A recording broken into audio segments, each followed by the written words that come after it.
Good evening. Welcome to the Parks and Recreation Committee meeting for the City of Pembroke for Tuesday, October 17th, 2023. We will first open the meeting with the land acknowledgement statement. As we gather today, I would respectfully acknowledge on behalf of Council and the community that the City of Pembroke resides on the unceded traditional territory of the Algonquin people. We thank the generations of people who have taken care of this land for thousands of years. It is with this statement that we honor and respect the Algonquins on whose land we reside. And good evening. I'd like to call this meeting to order. Are there any disclosures of pecuniary interest and general nature thereof? Seeing none, could I have a motion to approve the meeting agenda? Thank you very much. It's approved. We have a delegation. I'm sorry, Councillor Keel. Oh, I'm sorry. Just moving along here. Motion, Councillor Plummer, seconded by Councillor Keel. All in favor? Agenda's approved. Delegations. First up, we have a proposal to institute a climate lens within the City of Pembroke, and we have Ms. Anne McKay with us. Jordan, if you do the introductions formally. Sure, absolutely. Thank you. Good evening, everyone. So I have with me Anne McKay, who is the chair of the Pembroke Beautification and Climate Action Advisory Committee. And she's in attendance tonight to present the committee's presentation on their recommendations for the Pembroke Climate Lens. And as Council is probably aware, the City of Pembroke declared a climate emergency in 2021, which indicated its intention to increase staff literacy and capacity on climate action. So with further ado, I'll pass it over to Anne and she can carry on with the presentation. Thank you for this opportunity to speak to this committee. So I would like to start with just looking at what the city has done so far, just in general terms. The operations department has undertaken works such as upgrading systems and saving energy projects and reducing costs for a number of years. So that's been beneficial. And as Jordan mentioned, the climate emergency was declared in April 2021. In August 2021, the city signed on to the Partners for Climate Protection 5 Milestone Framework. And at this point, milestone 1 has been completed. That is a greenhouse gas emissions inventory. And milestone 2 is just beginning, and that will be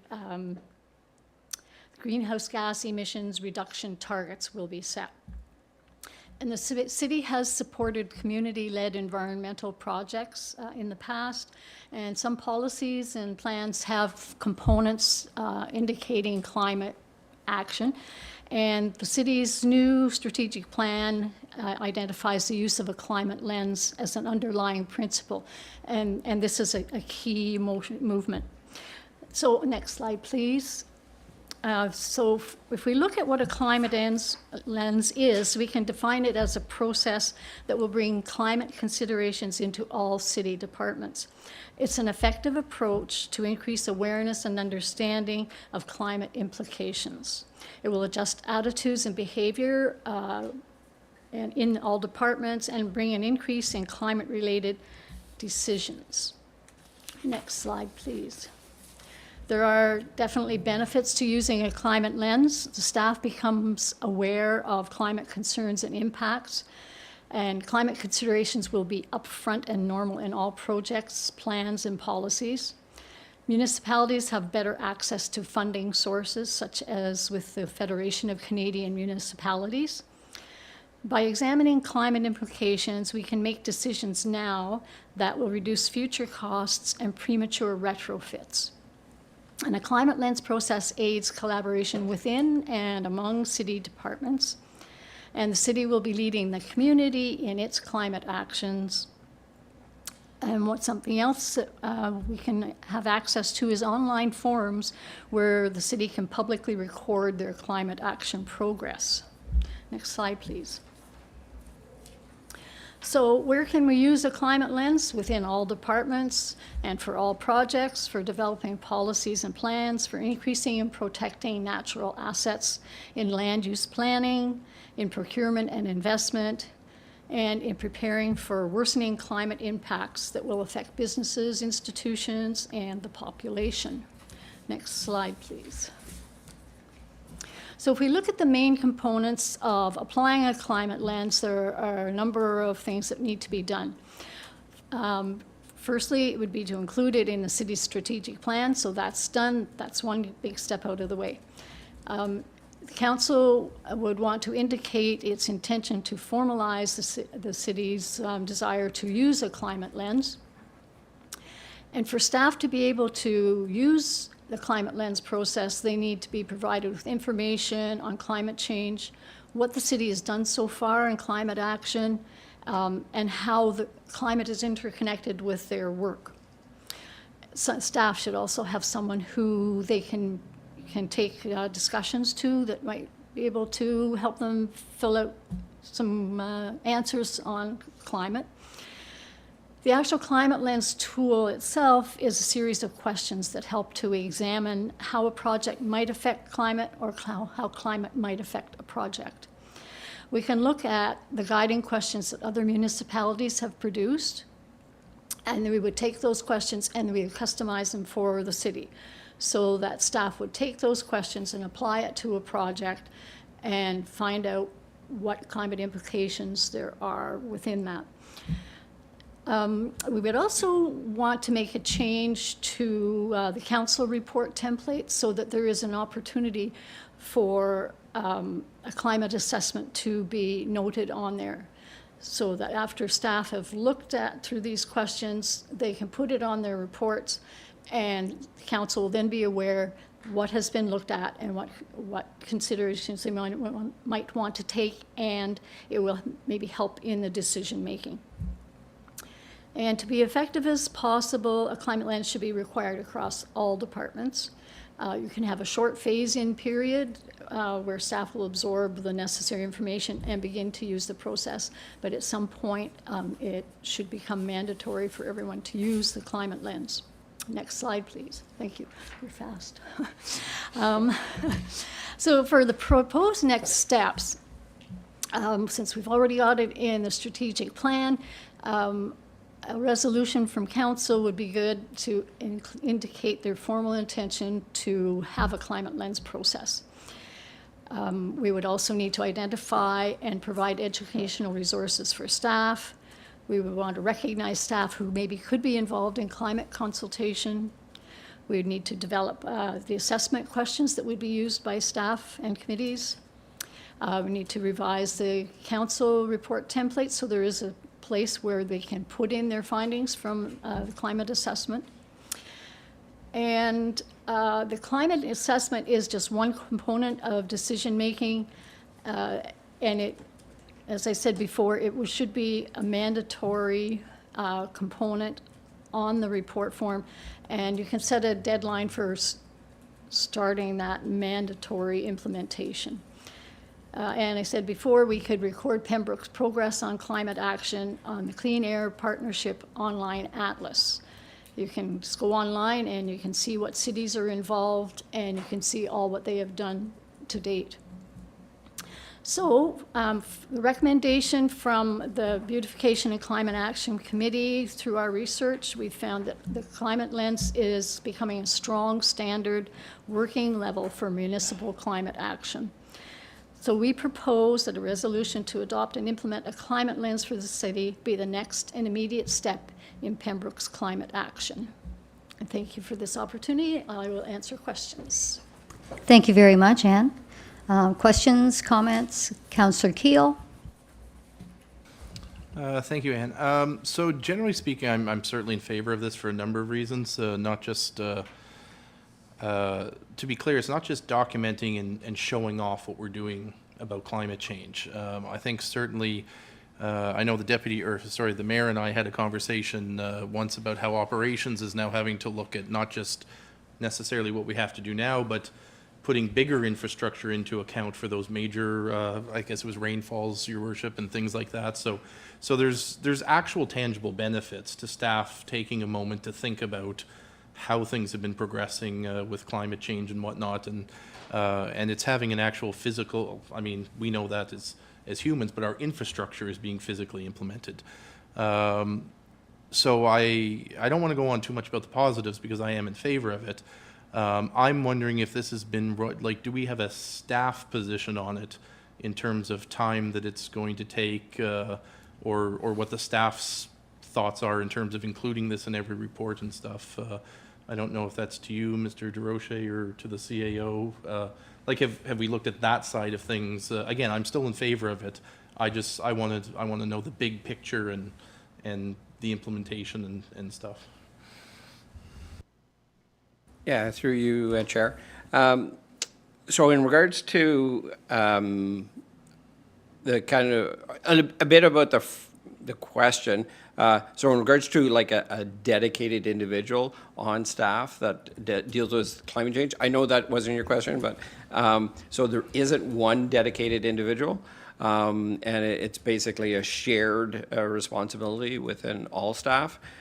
In regards to each report, going through the questions of that, like some of the reports, it would be very quick and easy to do.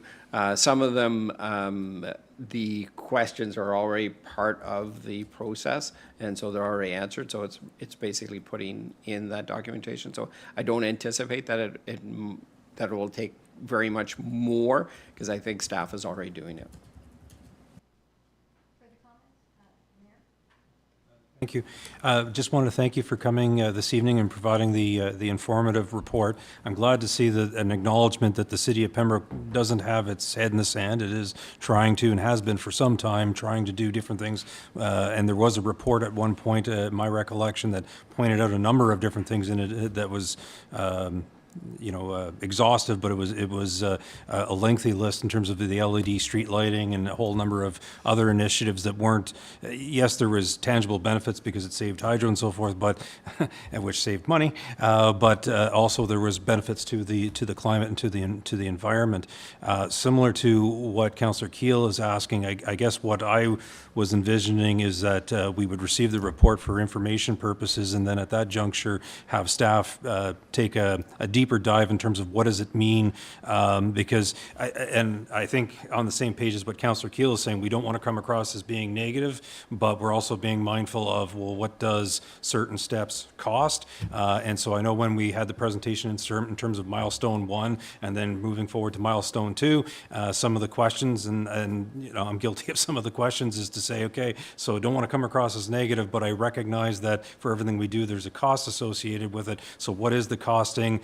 Not to say that we're not going to take positive steps to move forward, but it's just having that lens, and not trying to put forward a pun. And I know that certain, as the CAO is saying, certain directors already have a mindset, and it might be necessarily just an extra item that they put in there. I suspect that there might be other directors that have different visions about how they could realize this without creating a more cumbersome report that council receives, because God knows we receive enough of them as it is. So it's trying to make sure that it's concise to the point and we understand what it is and that it was considered, how was it considered, but not load down staff that are already generating a lot of reports for Fridays.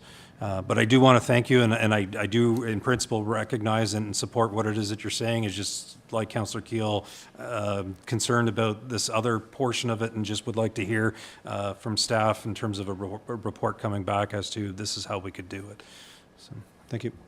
Councillor Jackno.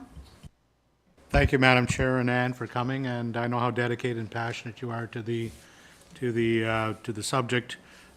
We all know that across the world, people are coming to the grips that climate is changing. There are those that say, no, it isn't, it's cyclical. But look around your own community. The torrential rainfalls are unusual. The extreme flooding that we've had here, even along the Ottawa River. The Paris Accord has more than 200 countries that have signed on to try and combat climate change. And they've set a certain date, to help lower the carbon footprint, which will be good for everybody. But we need everybody in the world to do it. I mean, if you've got a major country such as China that doesn't adhere to the same principles that we do, I guess we are setting the example. Companies are becoming very cognizant of the fact. Canada Post, I've seen a recent commercial for them where they're saying that, our deliveries now are carbon neutral. So I don't know whether they're using electrified vehicles to move their parcels across the country, but they have a large campaign that talks about that. There's electrification of vehicles. We see it. We have, the electrification units here in Pembroke, where people that are driving electric cars will have a place to recharge. It's coming. Whether people like it or not, I believe it's coming. There are actual trains, freight trains that are running on large battery units that'll pull the same amount of freight that a diesel engine or two would pull. That is science of today. That's happening. Ferries, Nova Scotia, there's a ferry that's completely battery operated. So the climate lens is a living document. It has to be looked at from time to time so that we can help improve it.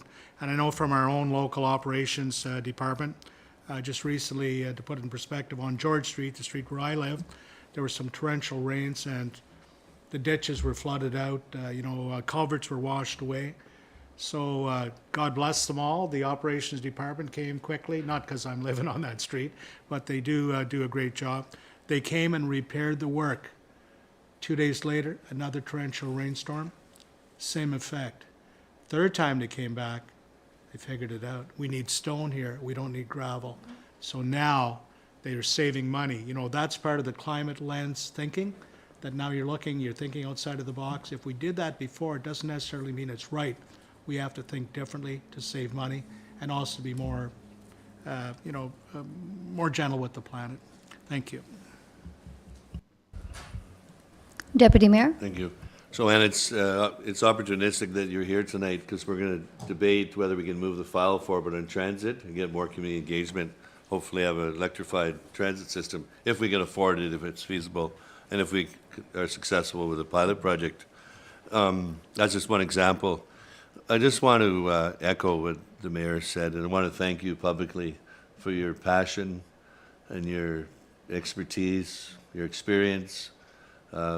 Councillor Giacono and I sit in the committee with you, and we really appreciate your community involvement in this, and you're so passionate about it, and we're very fortunate to have you as the chair of this committee. So thank you very much. Sorry, Councillor Purcell. I kind of echo the same comments as the rest of the councillors here around the table tonight.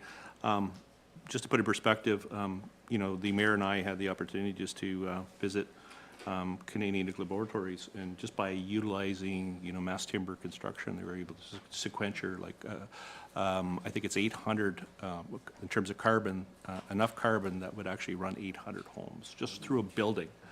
So that's just kind of the methodology in terms of looking at, when we make decisions in terms of implementation of various different projects. There's an opportunity just by simply using a building material, in the case for this facility, that had a huge impact in regards to climate. So and getting us a little bit closer to carbon neutral. So I commend you for your efforts, and I do support this, and I think I agree. We want to make sure that we don't have additional burden on our staff, but I think moving forward, I do like the assessment questions to review, the impact. Is there anything that we can think a little bit differently outside the box to move our carbon initiatives in terms of sequestering carbon or moving it to zero? And I think we have an opportunity, to really demonstrate to some of the other municipalities within Renfrew County that, we are moving this file forward. So thank you so much. If I could speak from the chair, council has no problem with that? Okay. 15 years ago, I attended a conference, and we were talking then about how municipalities can combat the effects in their municipality, the risks due to climate change, et cetera. And I really think the place to start, if a city is going to start anywhere, it should start with the planning department. Right now, with all the changes that have taken place in the Planning Act, we're infilling. We're building on lots we may not have built on 25 years ago. So which means more paved surfaces, less porous landscaping to absorb the water that's running off. So I think that's a good place to start. And maybe if we start looking at that and saying, you know, that new driveway is going to cause more runoff on that street, which is going to affect, you know, this and that and this and that.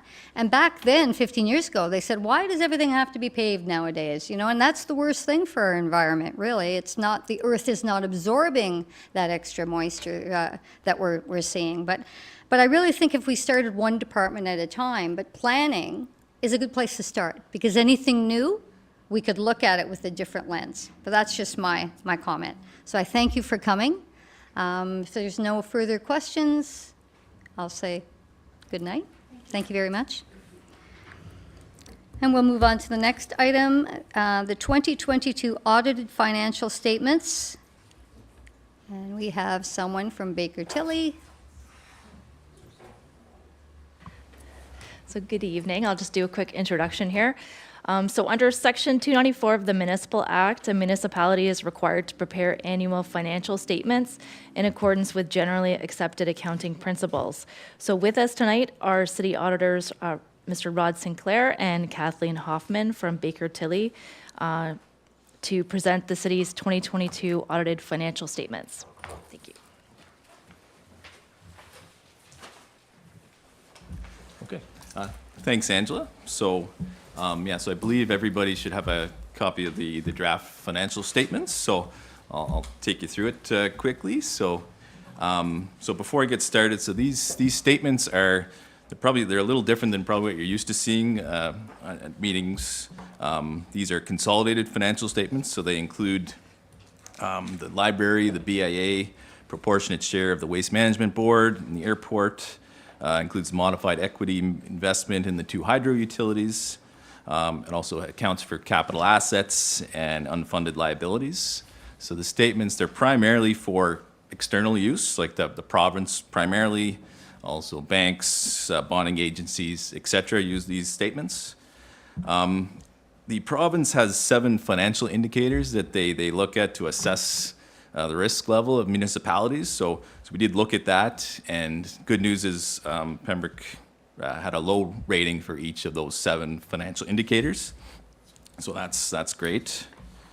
Flipping ahead, so page 3 has the index to the financial statement, so it's got all the different schedules attached. Page 4 is our independent auditor's report. So it's addressed to members of council, inhabitants, and ratepayers of the Corporation of the City of Pembroke. We have audited the consolidated financial statements of the Corporation of the City of Pembroke, which comprise this consolidated statement of financial position as at December 31st, 2022, and the consolidated statements of operations, change in net financial assets, and cash flows for the year then ended, including notes to the financial statements, including a summary of significant accounting policies. And in our opinion, the accompanying consolidated financial statements present fairly, in all material respects, the financial position of the Corporation of the City of Pembroke as at December 31st, 2022, and the results of its consolidated operations, changes in net financial assets, cash flows for the year then ended in accordance with Canadian Public Sector Accounting Standards, PSAB. So in short, yeah, it's a clean audit opinion. So the rest of the report, so the next part talks about our basis for opinion. So we did conduct our audit in accordance with Canadian generally accepted auditing standards. Then it outlines management's responsibilities for the financial statements. And then the next page outlines our responsibilities as auditors, which is essentially to obtain reasonable assurance about whether or not the financial statements as a whole are free from material misstatement, whether due to fraud or error, and then to issue an auditor's report that includes our opinion. So the rest of that kind of outlines some of the things we do to get to the audited statements. Statements are currently in draft format, dated today. So assuming they're approved by the council, we'll get rid of the draft watermark and then issue the final signed report. So the next page 6, is your consolidated statement of financial position. So this is essentially it's a snapshot in time as at December 31st, 2022 of where things stood from a financial perspective. So you had first section, financial assets. There's $56,088,969 of financial assets. So that includes cash, investments, taxes receivable, accounts receivable, et cetera, including the investment in the municipal electric utilities. Then you have financial liabilities, next sections. That includes all outstanding accounts payable at year end, deferred revenue, long-term liabilities, and then unfunded liabilities for employee benefits, post-employment liabilities, and landfill closure costs. So that total liability is $27,321,909. So the difference between financial assets and financial liabilities is your net financial assets. So this is essentially the net worth of the city excluding capital assets. So it's $28,767,060. So an increase of $137,720 from the previous year. And then below that, we add in non-financial assets. So we've got tangible capital assets at net book value, $132,527,270, and prepaid expenses of $524,000. So adding those in, we get to our total accumulated surplus of $161,815,742. So the next page is your statement of operations. So this statement reports all your revenues and expenses for the year ended December 31st, 2022. And again, we include budgeted figures in the statements. However, there's a couple differences. Under PSAB, we record amortization of capital assets, which are not budgeted for. And then acquisitions of capital assets are capitalized for under PSAB, not expense. So that's explains some of the differences. But in essence, you had an annual surplus for the year of $7,388,792. So a slight increase over the previous year annual surplus. So that number's comprised of revenues, $45,579,201, less expenses of $38,190,409. And you can see the various categories of revenues and expenses there. So overall, you started the year with accumulated surplus of $154,426,950, ended the year with that $161,815,742. So the next page, so this statement shows your change in net financial assets. So as I mentioned, went up by $137,720. So we start with the annual surplus, $7,388,000. And as you can see, the biggest reconciling factor there is there was $6,226,573 of amortization of tangible capital assets. And there was also $13,893,984 of capitalized tangible capital assets purchased. So that's the big difference there. The next page is your consolidated statement of cash flows. So as you can see, so this just explains the change in cash position year over year. So as you can see, cash position went down by $9.9 million. Started the year $34,994,000. Ended the year $25,082,000. The biggest factor there was $10 million invested in GICs during the year. So if you take that into account, actually, you're in a stronger cash position, really. The next page is your schedule of consolidated schedule of continuity of reserves. So as you can see, there was reserves. So if you add reserves and reserve funds, so you started the year $22,597,966, and then ended the year with reserves of $23,517,417. So an increase in reserves year over year. So that's good.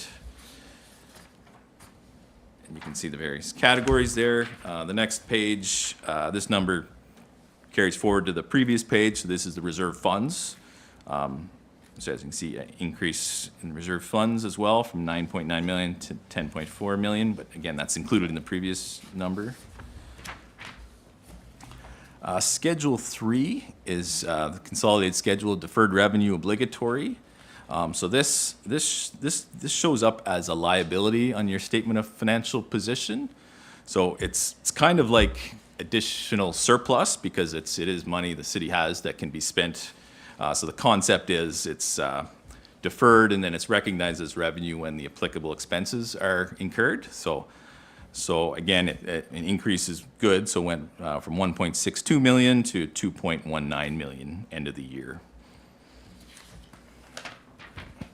The next page, the print is very tiny. That's a schedule of tangible capital assets. So here we have all the capital assets by class and by functional classification.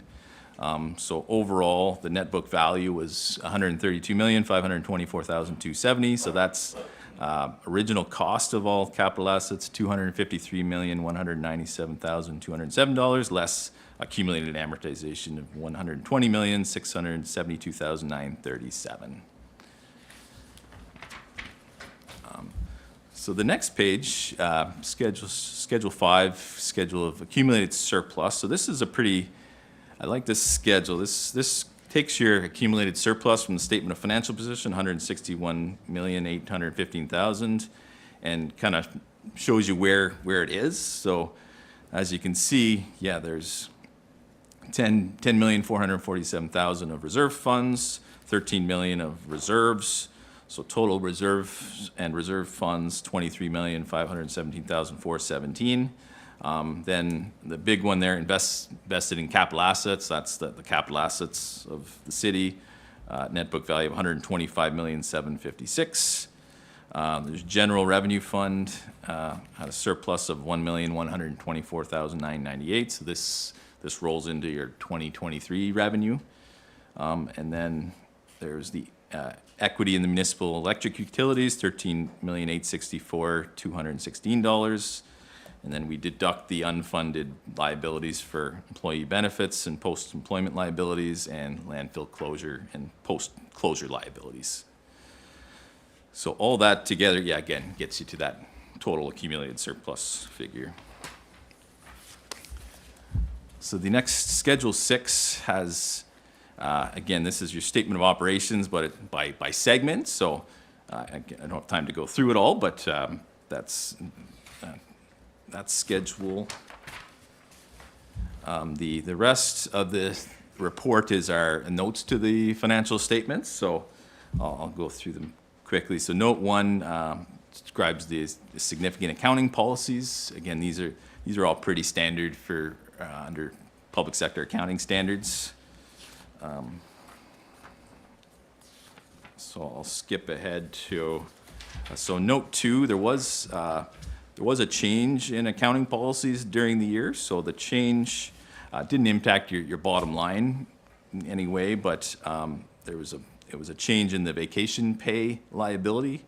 So it used to be an unfunded liability, and it was motion carried to fund that through the general revenue fund. So we applied that change retroactively per the accounting standards. So basically, it resulted in increase in accrued liabilities, accounts payable and accrued liabilities, $526,000, and a reduction of the unfunded liability by the same amount in the previous year.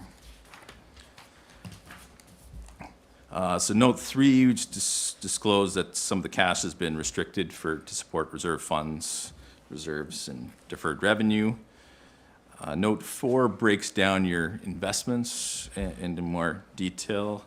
So as you can see, the big change is the new guaranteed investment certificates, $10,254,000. Note 5 provides more information on the investment in the municipal electric utilities. So as you can see, so the total, there's 2 corporations there. The total investment's $13,864,216. So that's comprised of a promissory note of $4,364,000, and then 78.38% of the equity of those 2 corporations, which amounts to $9,500,216. And then the rest, the next couple pages, just kind of details the actual numbers taken right from those financial statements. So we include that in the financial statements. Note 6 shows your long-term liabilities. So there's no new debt this year. In fact, so the debt was reduced by $1,443,000 this year. totaling 14 million at the end of December. So the big ones, the first serial debenture at 3,120,808. So that was issued in 2006 for pollution control in Miramichi Lodge. The next debenture at 2,760,863. That was taken out in 2012 for Cecilia Street, Lake Street, 2 bridges. The next debenture, 3,629,863. That was issued in 2015 for the OPP station. And then the second last line there, the serial debentures for the 4,449,584. That was issued in 2018 for the fire hall and pumping station. Given today's landscape, yeah, they're all pretty decent interest rates. So next page projects out the principal repayments due on those loans if they're paid according to schedule. Note 7 just provides a little bit more detail on the employee benefits and post-employment liabilities. So you've got the post-employment benefits, 1,320,851. So that's actuary calculation assists with that. And then the sick leave benefits, 456,864. So there's actually a reserve that for that amount. So that amount is accounted for and covered. And then the next page kind of details out some of those actuary calculations. Skipping ahead, note 9. So included in the statement, so the city has a percentage of the liability for the landfill closure costs. So its projected liability on their books, 2,250,000. City share is 625,000. Note 10, so the statement of operations shows expenditures by function. This shows it by object, same totals. Note 11 talks about the owner's pension plan. Note 13, under PSAB, you have to disclose long-term commitments, so we've identified 3 there. And skipping ahead, note 15 talks about the 2. So Pembroke's part of 2 joint local boards. So its proportionate share of the airport commissions, 20.266%. And you can see there's the total and the city's shares of their balance sheet and income statement. And then the Ottawa Valley Waste Management Board, city's shares 27.8%. And again, the same total and city share.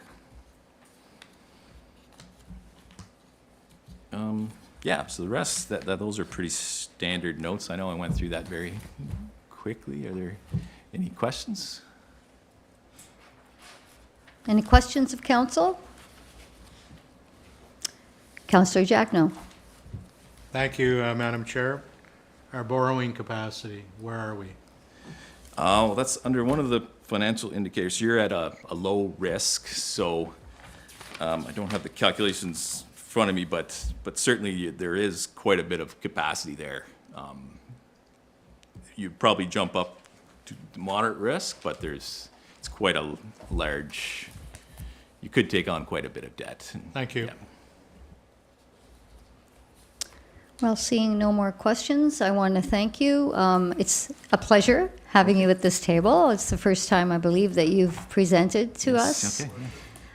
Oh, I'm sorry, Mayor, and then I'll comment. If I could move then that the draft consolidated financial statements for the year ending December 31st, 2022 as final, as presented, if we would adopt them, accept them. Motion to accept, seconded by Deputy Mayor. All in favor? There. Thank you very much. Has your father retired? Yes, he has, yeah. Okay, well, it's a pleasure seeing you down there now, too. Okay, yeah. Thank you very much. Okay. Have and, a good just evening. One last housekeeping Okay. item. We do have to report on kind of the results of our audits, so there was no significant findings or anything. So I've got a letter here, just kind of outlines our approach and Yep. and that. So I'll leave that with Great. Angela. So. Well, thank you both very much. Staff was very accommodating and very cooperative also. You guys have excellent staff. Yes, we do. Thank you for noticing that. Good night. Okay. Thank you. Good night.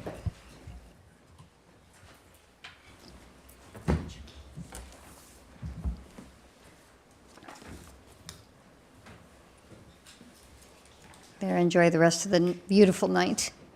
Thank you, Jordan. Next item is the Rotary Park roof tender. And Jordan DeRoche from the Recreation Department will report. All right, thank you. So the recommendation for this report is that Parks and Recreation Committee Number 1 award tender T-23-16 roof replacement for Rotary Park to Irvcon Limited in the amount of $88,600 excluding HST. And number 2, approve the surplus transfer of $23,600 from the PACC compressor replacement capital budget to offset the shortfall required to complete the work.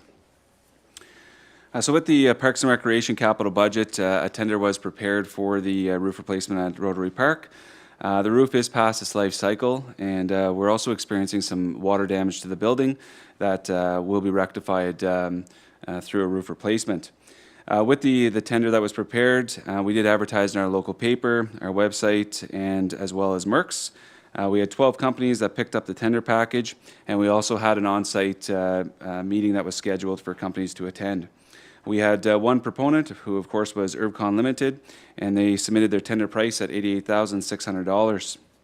When we take a look at the financial implications, the funding in this amount was for $65,000, which had been allocated in our 2023 Parks and Recreation capital budget. The tender bid from Irvcon was over budget by $23,600. But with the work that was completed this year at the PACC for the compressor replacement, we do have an approximate surplus amount of $31,350. So with that amount, it would actually offset the cost required to complete the work at Rotary Park. Thank you. Questions, comments, Deputy Mayor? Motion to accept the tender. Motion on the floor. Do we have a seconder? Councillor Purcell. Further comments? Mayor?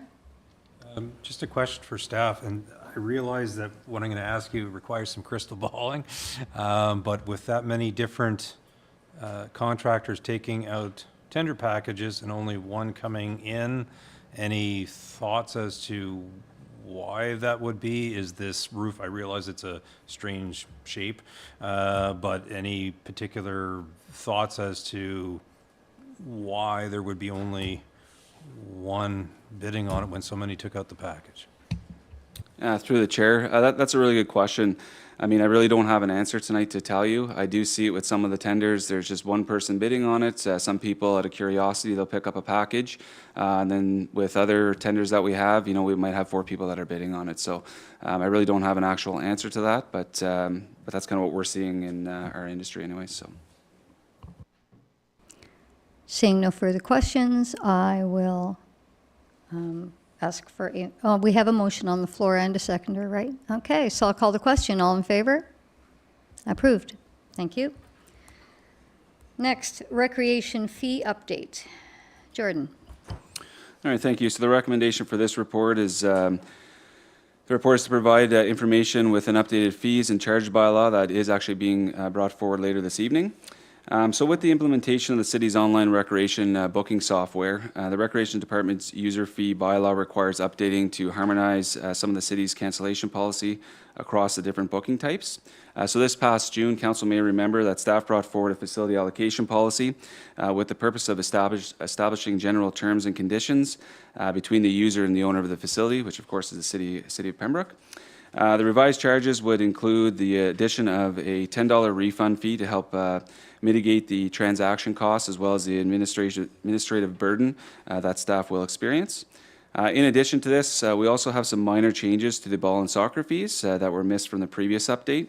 So essentially, the rates for dragging the fields and putting out bases only were shown as a fully prepared field rate. With respect to the financial implications, these fees will be reflected in the 2024 budget. Thank you. Questions or comments? No? Motion to approve. Moved by Councillor Keel, seconded by Deputy Mayor. All in favor? Approved. Well, thank you very much, Jordan. And next I will call our treasurer up, Angela Lochte, for a draft council remuneration and expense policy.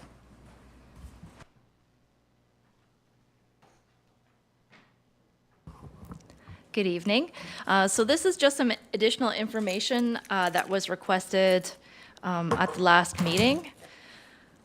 So at the October 3rd Finance and Administration Committee meeting, a draft policy was presented for discussion, and committee requested additional feedback on the possible inclusion of companion expenses for reimbursement under the policy. So I did survey other area municipalities, and feedback was most municipalities this type of expense is not eligible for reimbursement. Only the town of Petawawa said it could be claimed through a councillor's annual allowance.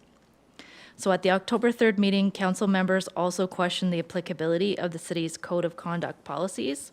So while there are some general statements made under the declaration of office and the code of conduct, it is specifically mentioned that remuneration or benefits fall outside the scope of personal benefits. So it would therefore be up to council to determine whether to include companion benefits in the policy. So the recommendation is that staff request committee feedback on this issue with a draft updated policy enclosed for your information. Thank you.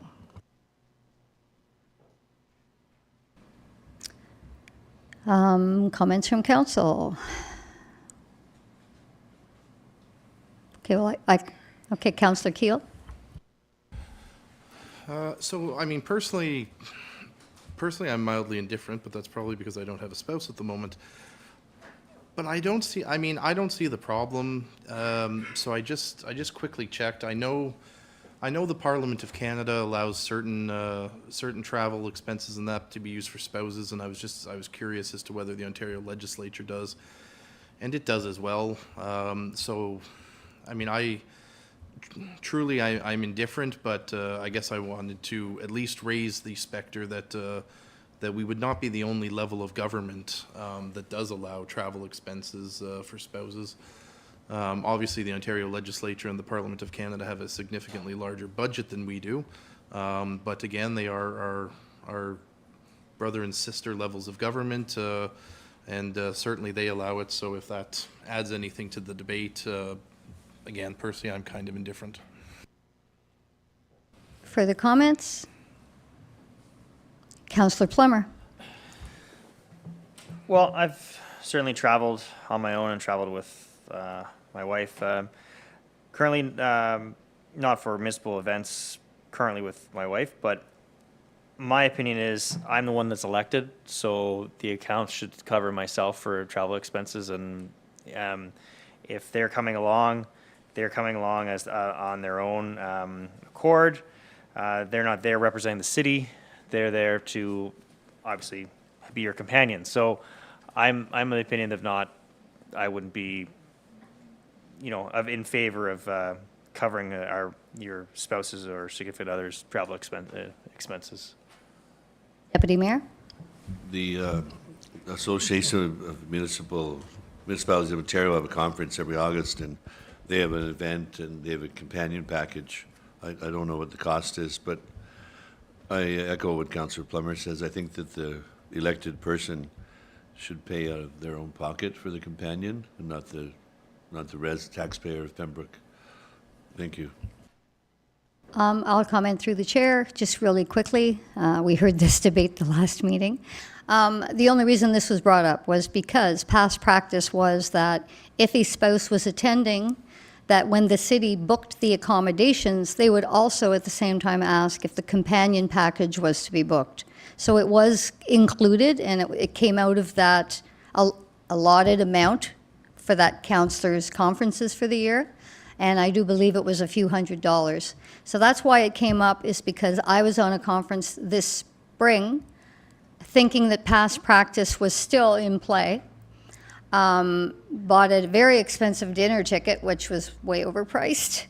And so I had discussed it with Angela, and she said that it was never in writing. It was also just an understanding that, they booked the conference and the companion package, and it was always covered. So that's the only reason. And I do know I was on a conference with Councillor Plummer many moons ago, and I believe Councillor Scott was there, and at that time, companions, meals, etc. were covered. But that's fine. I support whatever this committee decides. I just think that I know that we reduced the amount for conferences when COVID happened because nobody was going anywhere anyway. But in the effort to be more competitive and have representation at all the conferences, I think that when budget comes, we need to restore those amounts, because I know that the deputy mayor is very active when it comes to going and representing our municipality, and he shouldn't have to pay that out of pocket, certainly. So thank you for hearing me, and Angela?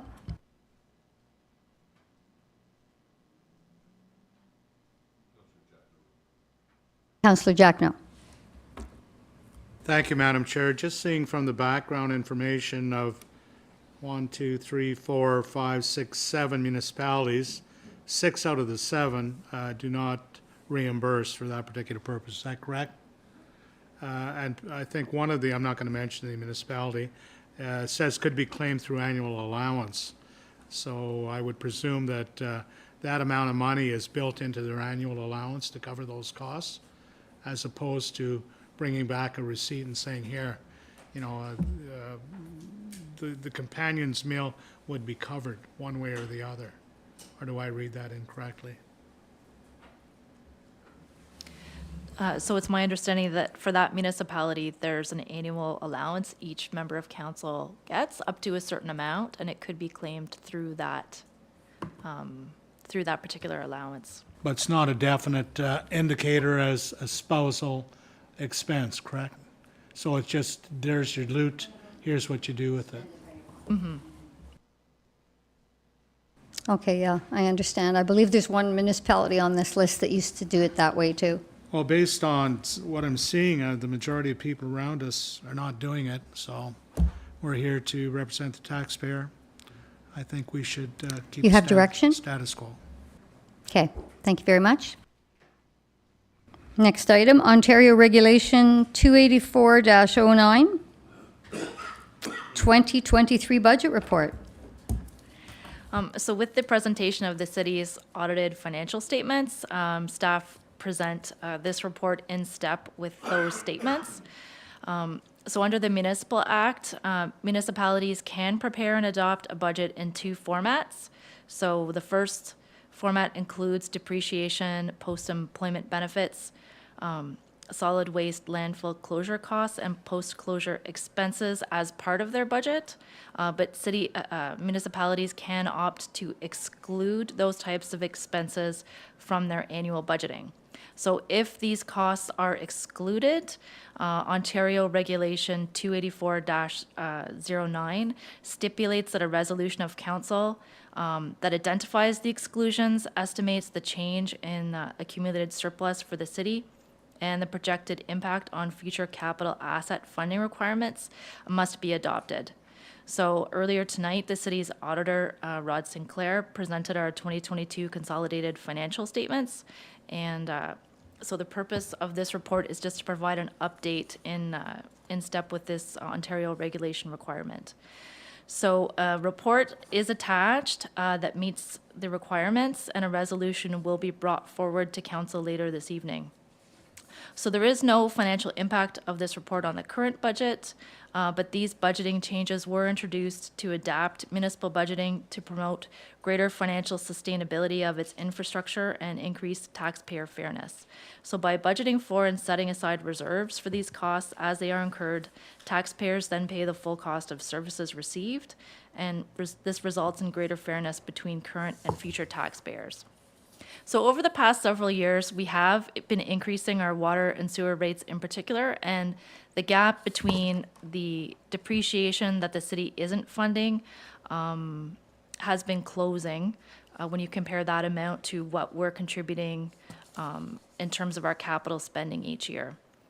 So if we compare the assets funded by the city through the tax levy and water and sewer rates of 6.1 million, as well as development charge funding of about 0.4 million, to the forecasted annual depreciation costs of 6.2 million, we see now that the city is able to close the gap between these two numbers.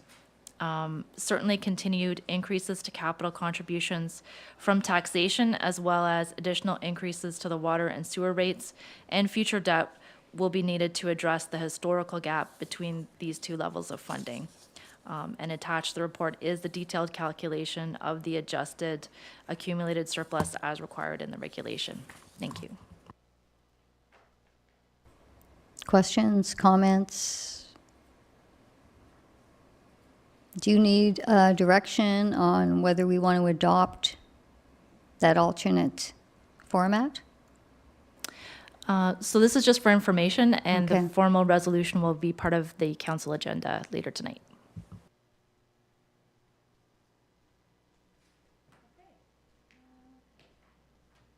Now, the next two items were tabled last week, and there was a little discussion at the beginning of this meeting as to whether a motion had to come forward to lift, but I've never seen that. When items are tabled till the next meeting, and it's stated till the next meeting, they're just put on the next agenda, and then they are discussed. So, past practice, I'm going to stick with that.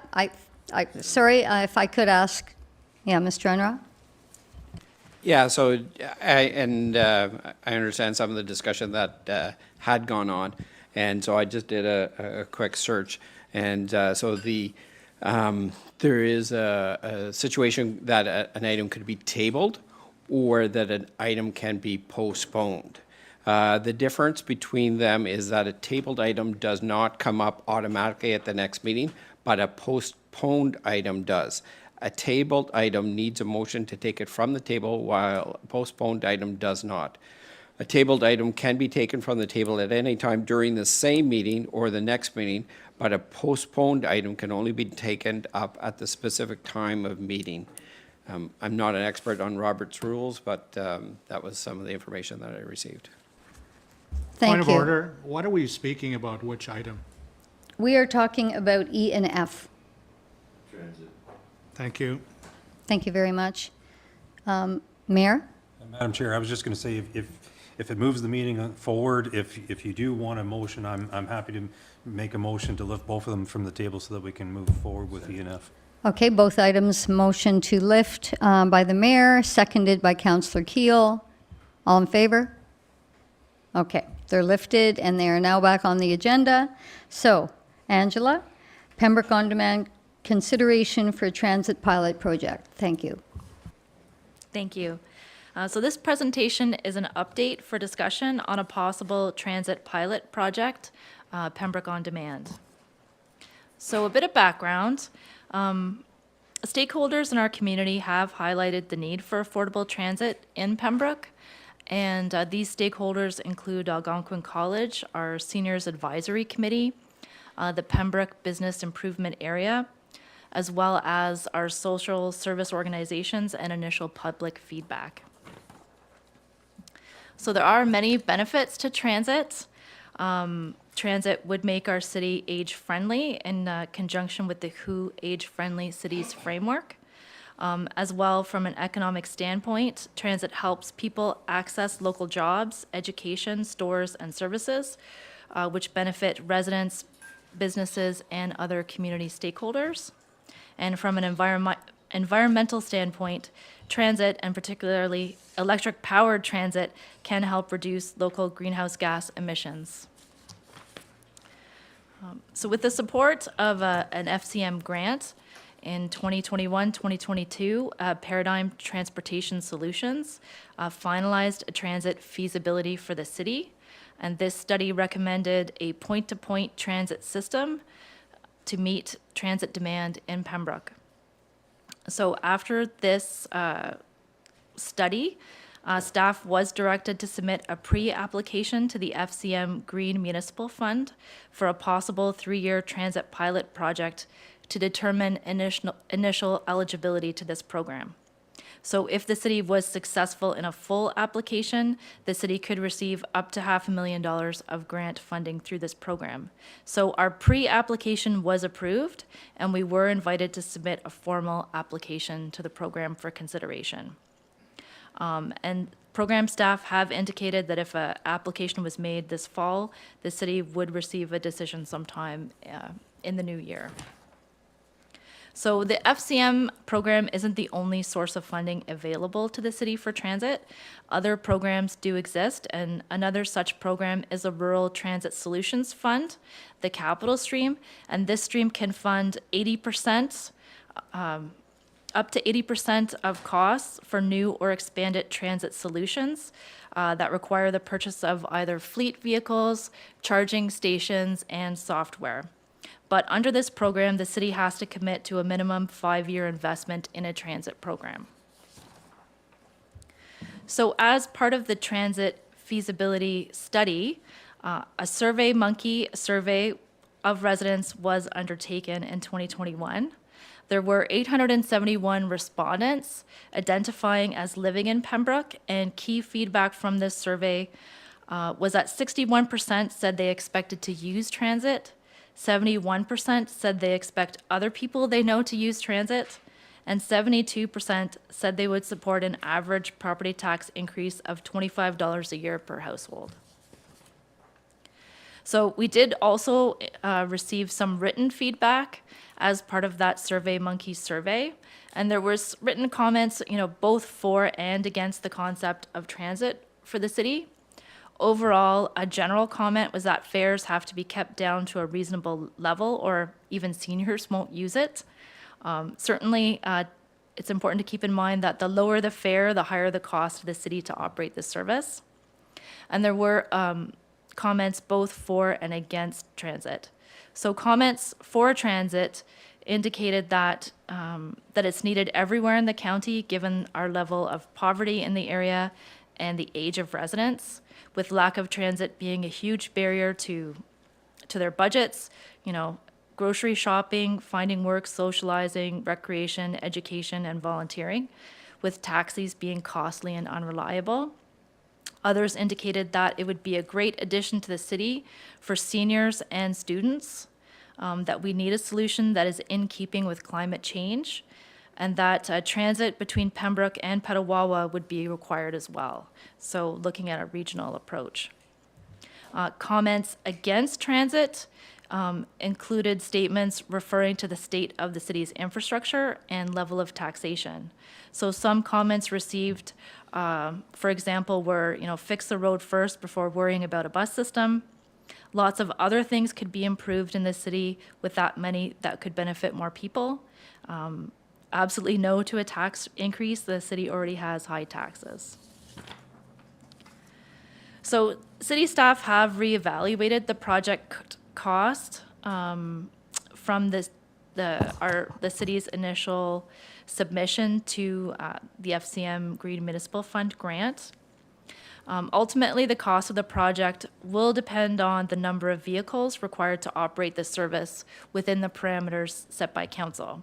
And these can be better estimated once transit service options, targets, and goals are selected and modeled.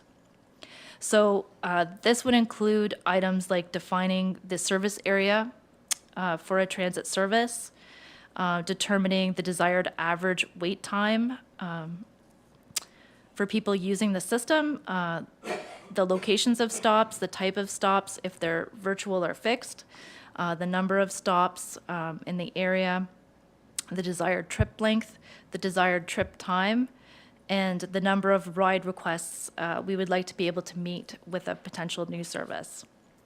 The cost of the project would also depend on the type of vehicle selected, be it gas or electric, as well as demand from the public through ridership, which would be difficult to estimate without initiating a pilot project.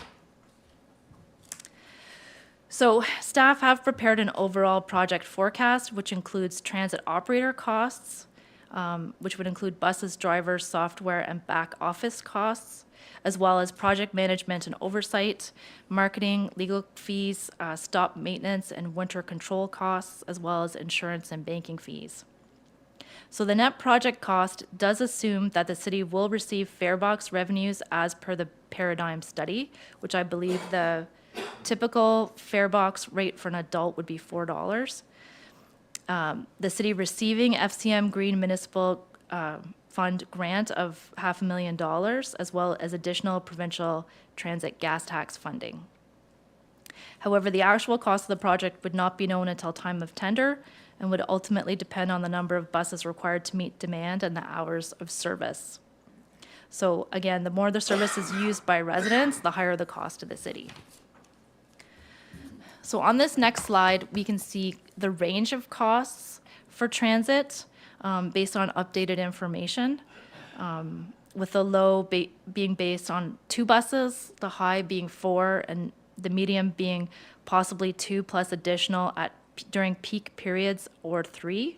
So as we can see here, the net cost would be anywhere from about 2.6 million to 6.4 million for a 3-year pilot project, and an overall levy increase of anywhere between 3.9% and 9.3%, with the sort of the medium scenario being around 5.1 to 5.8%. If we look at what this means as a potential tax increase by property tax, and this is the average impact per type of property, a residential taxpayer under the low scenario of 2 buses being required to operate the service would be $112 a year additional taxes to a high of $269 a year, with sort of a mid-range being anywhere from $146 to $166 increase in taxes per year. And we've also outlined the average impact for the multi-residential property in the city, as well as commercial and industrial. So if we compare these costs to the city of Ottawa, we can see that the impact to the city would still be to city residents would still be lower than what the city of Ottawa's residents pay. So currently, the cost to residential taxpayers for transit and paratransport in Ottawa is $199 for every 100,000 of residential assessment in 2023.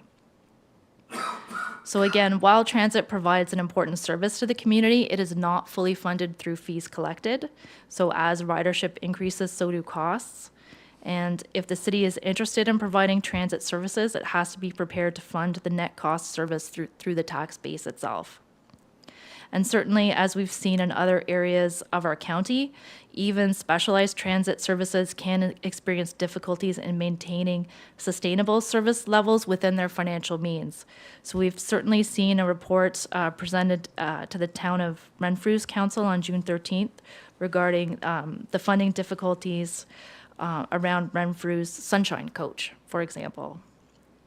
So the prospect of a municipal accommodation tax was raised as a possibility to help offset service costs. But this would likely need to be a regional approach and not just one for the city of Pembroke. So this is something that was discussed back in 2019, but many regional stakeholders at the time were not supportive of a MAT tax. It's also important to keep in mind, other pressures on the city's levy over the next few years.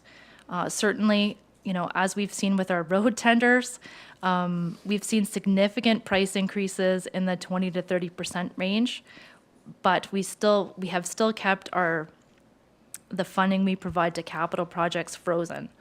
So we have not significantly increased our contributions to roads projects over the past few years due to COVID, despite the much higher costs that we've been experiencing. We do have general operating pressures at the city. So over the past 2 years, CPI has increased by 11.63%, whereas our tax levy has only increased by 4.17%. So our level of taxation has not kept up with the cost of living the past 2 years. And again, we've been trying to keep that low due to COVID and looking at the overall affordability of our taxes to our residents. As we've talked about, and as there will be future reports coming forward, the cost of the aquatic center has increased significantly in the post-COVID world. And at our last council meeting, we've seen that our arenas also require significant upcoming investment due to their age and condition. So it's important, when we're looking at ways to spend our tax dollars, there's lots of pressures there that all, demand funding. So to date, we have set aside $300,000 of funding for a transit initiative. Our initial transit survey indicated a $25 tax increase. I'm not sure where the $25 came from, but certainly our current forecast indicates that a much higher level of tax funding would be required to pay for the service. Certainly, partnerships with city stakeholders could help lower the financial risk of offering this service by guaranteeing a minimum level of revenue, which would be helpful. But certainly, getting some additional feedback from residents would be beneficial to ensure continued support of a local transit initiative, given the possible scale of costs with implementing such a service in our community. To better obtain a sense of cost of this service, conducting a detailed modeling of a transit service based on established service objectives could help better determine the number of buses required to offer a reliable service, and this could reduce the current project cost uncertainty that we have regarding how much this is likely to impact taxation. So to conduct detailed modeling, it does not look like we'll be able to get additional grant funding for that, but we do have funding set aside for transit to pay for such a study if that was something the council would like to pursue. So in terms of possible next steps, depending upon how committed the city is in offering transit in our community, we certainly could do a new survey of residents. And again, there are a few options in moving forward with something like that. So we could do another in-house Survey Monkey, which is free, but might not be representative of the, the different segments of our residents and our taxpayers. We could hire an external consultant to conduct a more statistically based survey. So again, there would be a cost for that. As well, another option, which the timeline would be longer, is that city staff are currently exploring the procurement of additional community engagement tools, which we will be including likely as part of our 2024 budget. But that would take some time to procure and implement before we could go ahead with a survey like this on transit. Another option is to look at service modeling. So the city could convene a committee of stakeholders to provide input into a future service. And with that input, we could engage a transit provider to define a transit service model, system requirements, and provide a revised cost estimate based on that data. And again, if council was committed to starting a transit pilot project today, there are a few funding options available to the city. So I'm going to turn it back over to committee for their feedback. Thank you. Deputy Mayor and then Councillor Plummer. Thank you for the report. The municipal assessment tax, you commented that was a regional, if that was implemented, that'd be a regional approach. And last time, they didn't get too much support from the area municipalities. So through the chair, yes, that's correct. So that was something that was brought forward and presented, across, I think, all municipalities in Renfrew County and the city. But there was some pretty fierce feedback from some hotel stakeholders in our community as well. Okay. So tonight the rubber hits the road. And I say that in all seriousness. We've been looking at this transit for the last 3 years. I got a phone call the other day from a volunteer at the St. Joseph's Food Bank, and she was telling me that clients are walking in the winter with their walkers and that to get to the food bank when they could be taking a transit system because they can't afford all the time to get a cab there. We know that people want a transit system. We need a transit system, but it'd be a shame not to move the file forward tonight and do the third-party survey and the detailed modeling that Madam Treasurer is talking about. And we've come this far, but now what we have to do is go to the community and get support by a third-party survey company. We also have to go to the stakeholders. 2.5 years ago, there was a CTV interview, and they interviewed me on the transit, and I got a call from a stakeholder the next day. And the stakeholder said that we're paying $200 to $300 a month for taxi chits for our clients, and we would easily have 100 to 125 clients using the transit system because it gives them independence, it lifts them up, and it provides a service to the community. We know that Algonquin College have talked about transit and how it would help attract more international students and get people around, students, especially on weekends. They might live near the college, but they want to go to the grocery store and that. So tonight, we need to move the file forward, get input from the stakeholders and ask them. It's like selling hockey subscriptions. How many passes would you support at this price per month? How many can you commit? And so what we want to do is ask the stakeholders to build up the revenue model and lower the difference between what the homeowner would have to contribute. That's what we have to do. Because if we don't have enough stakeholder support financially, we won't be able to go ahead and decide to apply for the pilot project. We can also talk to the school boards. Last week on social media in the West End, the bus never came and the kids were waiting at the corner.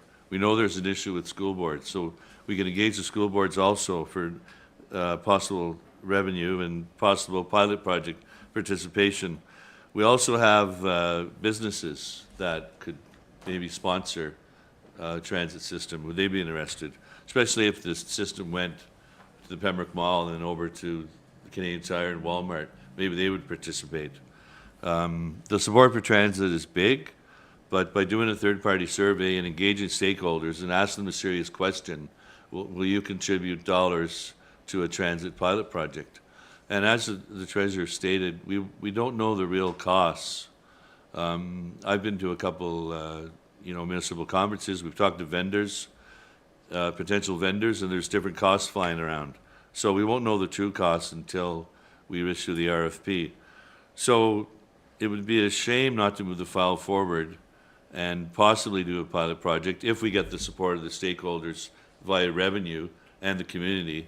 Because if you did a pilot, if we ended up doing a pilot, then we would know the true reality, that the community does support transit, it is feasible, or it's not feasible. And if it's not feasible, I'll be the first one to say, we got to hold off and we can't do this right now, because we have these other stresses on the budget. But we need the support of the community, the stakeholders, and so I'm going to make a motion that we move the file forward via a third-party survey company, do the service modeling, and also have a community demo day where we invite potential bus companies to come and demo the bus. So that's my motion. So we have a motion on the floor, and I believe Councillor, do we have a seconder, first of all?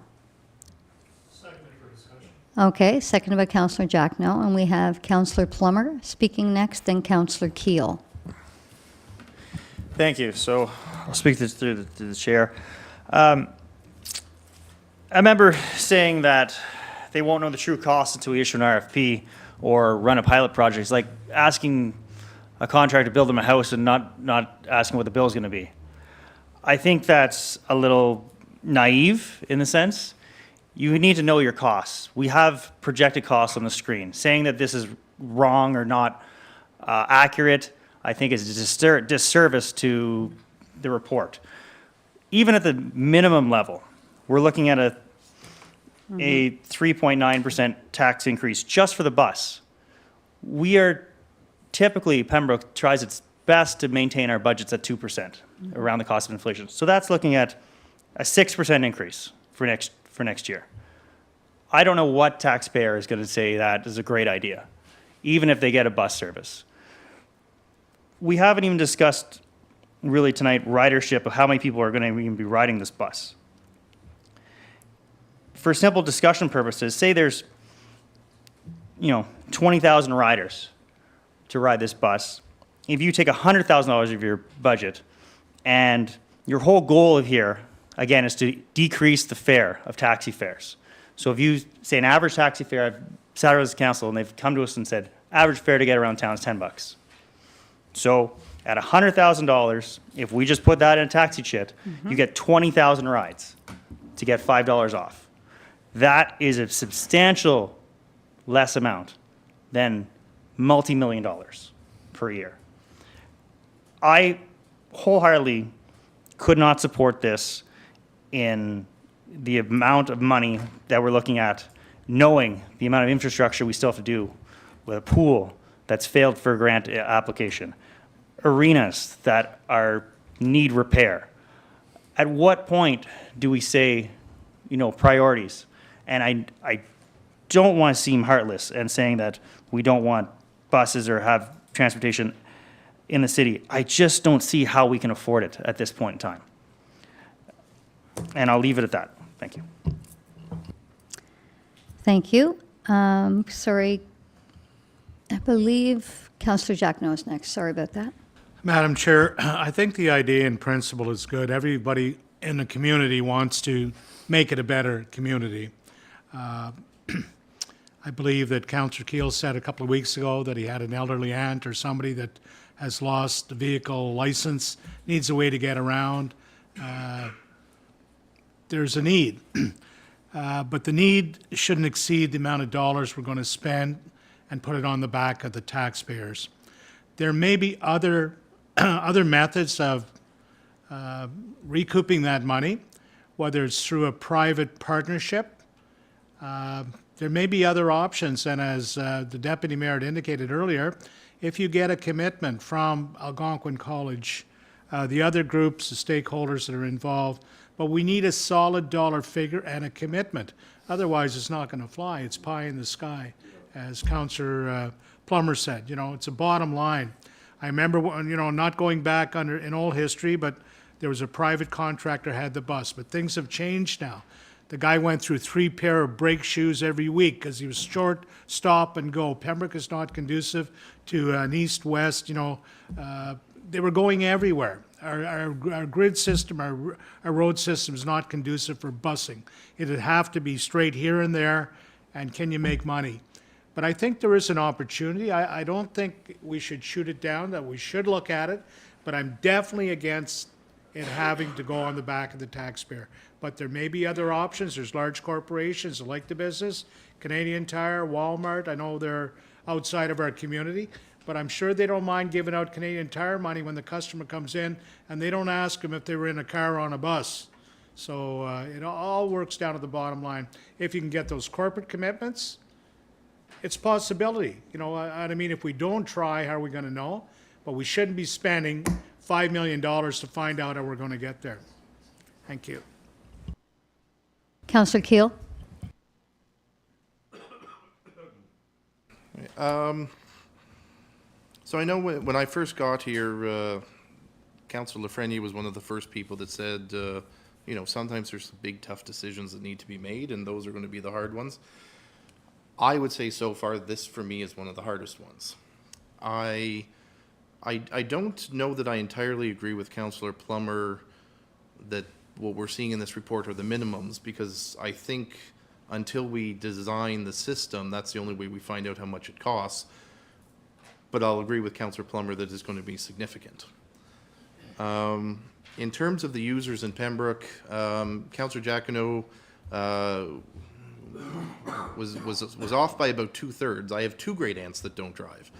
And right now, it's my almost 91-year-old grandfather that is that's doing the bulk of picking them up and doing the groceries and doctor's appointments and stuff like that. The fact of the matter is we have a significantly older population than we did the last time there was a private company driving around.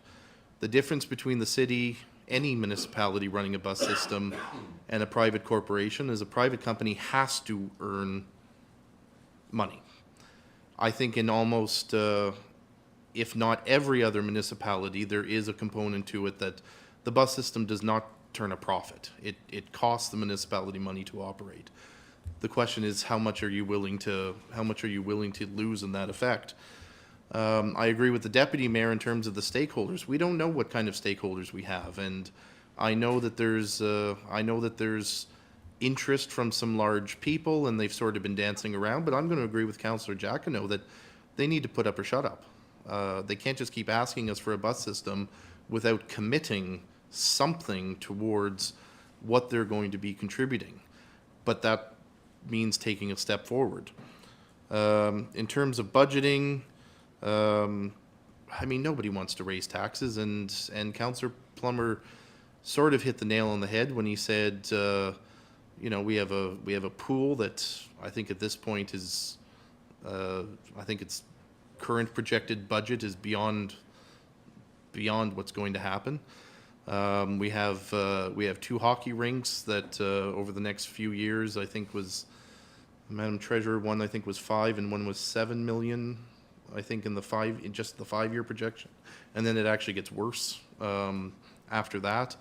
But what I would say to Councillor Plummer is, are we saying hockey's more important than getting to a doctor's appointment or getting to the grocery store or getting around town? We can have that debate, and if we brought 100 people in, there's going to be a large group of people that says absolutely we need a memorial center a lot more than we need a bus. And there's going to be a large group of people that are going to say, well, how am I supposed to get to the PMC if there's not appropriate city transit? So this is not going to be one of the, I can guarantee you right now, no matter what decision this council makes, it's going to be one of those political ones where we're all going to have to realize that we're going to be angering probably a substantially large group of the electorate, but I don't know that that's how we should be making decisions. In terms of the MAT tax, Madam Treasurer, just because I wasn't quite sure what the Deputy Mayor was asking, does the MAT tax have to be a regional tax, or can we go it alone? So we can go it alone, but I guess the question would be, does that put our hotels at a competitive disadvantage to ones just on the other side, right? So I'm going to answer that very easily and say, no, it doesn't. And I'm going to tell you why. It's because whenever you book a hotel online, they don't even tell you what the MAT tax is going to be. I just booked hotels last November to go to the FOLA conference. They don't tell you what the MAT tax is. You find out when you get there what it's going to be. Now, I'm not saying that that's a consumer-friendly way of displaying your things, but in terms of, is that going to put us at a disadvantage?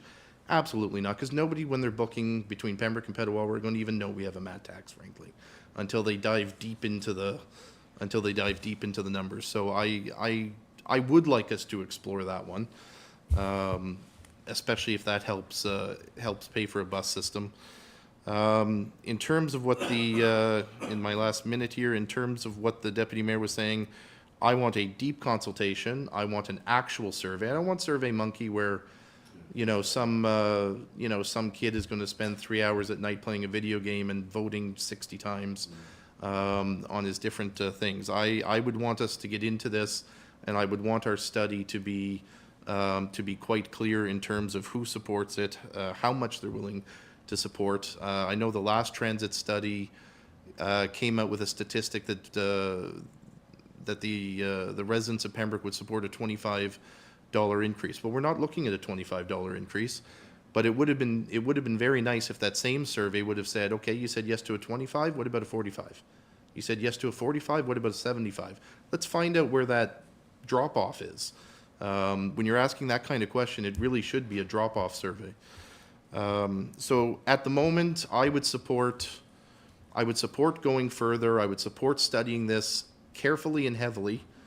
And that might not mean that we're making a decision by December. I mean, I want our ducks in a row, and I'm prepared to have the city spend the time to do this right, to do this deeply. But I'm not going to pretend that I sit here without reservation as to whether or not this is going to work. The biggest thing is going to be finding out what the actual costs are, exactly what kind of point-to-point system we want, and exactly what that cost is, and then looking at how much money our, I guess I'll call them partners, are willing to come into. So I don't think we've studied this enough to make a multi-year decision. I'm willing to go a step forward, but I got to tell you, I'm more on one side of the fence than the other at this point. Thank you, Madam Chair. Mayor? Thank you. So if I can begin by thanking staff for a very thorough report that puts certain numbers in perspective and allows us to talk to different ratepayers, which is certainly what I've been doing is, and I stress ratepayers, not just residents, because I was after individuals who are actually going to have to foot the bill. And I do want to acknowledge all of the work that the deputy mayor has done, because I know that your heart is on your sleeve and that you put a lot of effort into this transit project. Where I'm at, though, is more along where Councillor Plummer is. When I read a report and I see these huge looming costs, and when I see this one slide that talks about residential, and I did confirm it with the treasurers, that's based upon $185,000 worth of house. It tells me that there's certain homes in the city that would, instead of paying maybe $200 extra a year, is paying $600 more just to handle transit. Not to mention then next year it's another 2.5 or 3% increase just to handle all the other pressures that the city of Pembroke is under. We've all heard the issues about the huge deficit that OC Transpo is facing. Madam Treasurer was very good to put in her report that you could click on it and bring you to the Sunshine Coach issue. I know from the Pembroke Handy Bus that there is challenges, and yes, I understand transit loses money. It doesn't make money.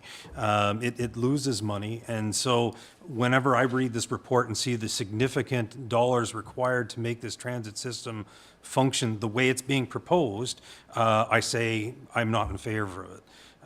It's not to say that I'm not in favor of some sort of transit solution, which is what I was trying to say at the last council meeting. And again, it's similar to what Councillor Plummer is saying. So we know that there's a handy bus. We know that there's Care for to handle elderly, to handle individuals with certain disabilities, that sort of thing.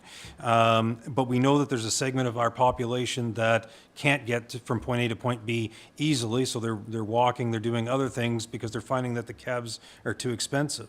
So my middle of the road approach is more of, again, it's the similar concept that if there's certain dollars put into the city budget that allows for chits to be handed out, and there's some sort of test, I don't know what we'd have to set what it is that who qualifies for it. So I'm not heartless, as what's being said. I'm not heartless, and I hope that I'm not taken that way, but I'm looking at the dollar amounts. And so then I'll talk to or speak to different individuals that I've spoken to. There's some that when I tell them about transit, it's a flat out no. So I get those individuals. And these are ratepayers. This isn't me going to talk to certain people at one of the homes or that sort of thing. This is just me, as I'm always, and I'm sure we all get different questions when we go to Food Basics or Metro or wherever it is that we go to shop and so forth.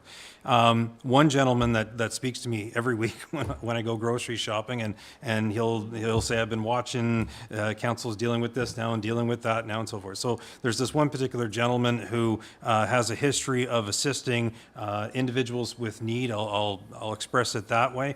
And so what I would read into that is that his heart is on his sleeve, that he does more than just talk about it. He actually gets in the weeds and tries to assist different people. And when I mentioned transit to him, he said, you know, Ron, picture a single individual with a child, and how is it that they're getting there? And so he says, that's where I'm at. And I said, okay.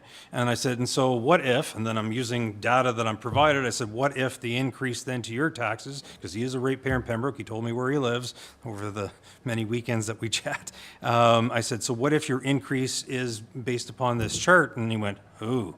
He says, a modest increase, maybe. He says, that amount, I have an issue with it. And that's just talking to different individuals. So whenever I was thinking about what it is that I was going to say this evening, I have no issue if we're doing a survey, if it's of ratepayers, because that's who's footing the bill. That's who's the one that it's actually, it's hitting. Or alternatively, looking at this, what I call a transit solution of these chits or whatever, to supplement and somehow subsidize. And it's along, and I give Councillor Keel credit, looking at the taxi bylaw, and that's why I was worried last council meeting. It's like, so what are we doing to this taxi bylaw? Can we still do something to help subsidize, reduce some prices, so that individuals that qualify, and then it's not subsidizing myself. I don't need to be subsidized to get from point A to point B, taking some sort of like cab or whatever. But it's hitting the individuals that actually do need that help, and not getting into a whole nother infrastructure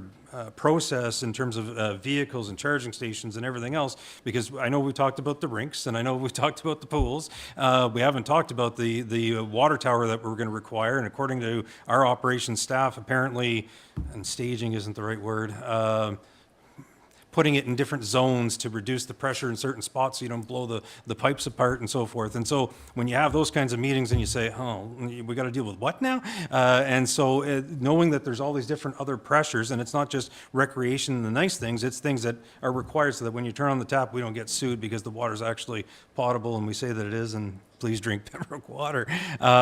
So when I get into that and I see those concerns, I can't support where we're at. I will say, and I'll end with this. I don't even know what time I'm at yet, but I will end with this. So yesterday I went to go see students at RCI, very dialed-in group of high school kids, and we talked about pressures on municipalities because they wanted to know what makes us tick and that sort of thing. And so I was talking about transit, and so sharp minds, but one of them just looked at me and says, "Well, can't you just increase the user fee, how much you put in the thing?" And I looked at her and I said, and yes, that would reduce then how much we're putting in, but you got to understand, the more you crank that up, then no one's taking it again. And, okay. So even the kids are questioning what it is that I was trying to get across, and they're trying to, and I said, hey, if you got ideas that gets me to certain points and resolve some of my challenges at the council table, I'm all ears. But they didn't have any other solutions for me. So that's where I'm at with it. Thank you. Thank you. Councillor Purcell, and then I'll speak from the chair, if that's fine. Yeah, I hear both sides in terms of, the advantages of having a transit system in the city of Pembroke. But, realistically, for a population of our size, is it affordable? And when I see some of the numbers at 5.8% in terms of a levy fee increase, $200 per resident, for residential assessed at about $189,000, it's a lot of dollars. And also the commitment that we have to put forward. So even if we were successful in terms of getting the SCM grant of $500,000, there's still that, the Rural Transit Solutions Fund, where there's a 5-year commitment. That's a big commitment, right? So those are big dollars. And I echo the same comments, and I think I said this to our deputy mayor, is that I would support this if it's affordable. I just don't see how it is affordable. Seeing the pressures in terms of the financial pressures that we're under, and you articulated those very clearly, Mayor Gervais. I don't think that we're in a position right now to maybe even undergo this, and maybe I just think that this should be just parked. And the reason why I say that, we have a lot of different things. We just talked about, a roof replacement at one of our parks costing $23,000 over in terms of the initial bid. We've seen that almost every bid that's come across our desks this year. Very expensive. And I think, I am supportive in terms of, increasing rideshare providers. I like the taxi chit, the most vulnerable population. Ensuring that those are the individuals that would benefit from that. Maybe even looking at, private business and promoting that in terms of individuals that wanted to provide that. But I just think right now, I think the dollars just are just not there. And I see, other pressing issues that the city has to address. And some of these are big issues. And starting off with a 5% levy increase just for transit, and then looking at some of the other activities that we have to do is significant. So I don't think I'm in a position to support that. Now, if I knew a little bit more in terms of the costs for the third-party survey, I don't know exactly what the costs were, but I mean, SurveyMonkey is not going to give us the results that we want. The people that I talk to typically drive vehicles.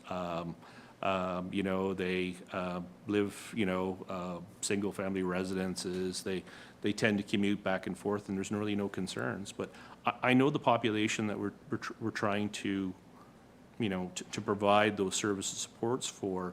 But I just don't know if the commitment's actually going to be there. You know, and especially commitments, not just committing for 1 year, it's committing for 5 years. And that's a lot of, and you know, 20,000, 25,000 riders at $4 a pop, $100,000, $1 billion. So, you know, it's, that just doesn't cut it for me. But, you know, I'm sitting on the fence because I just, even if we continue, are we just fooling ourselves?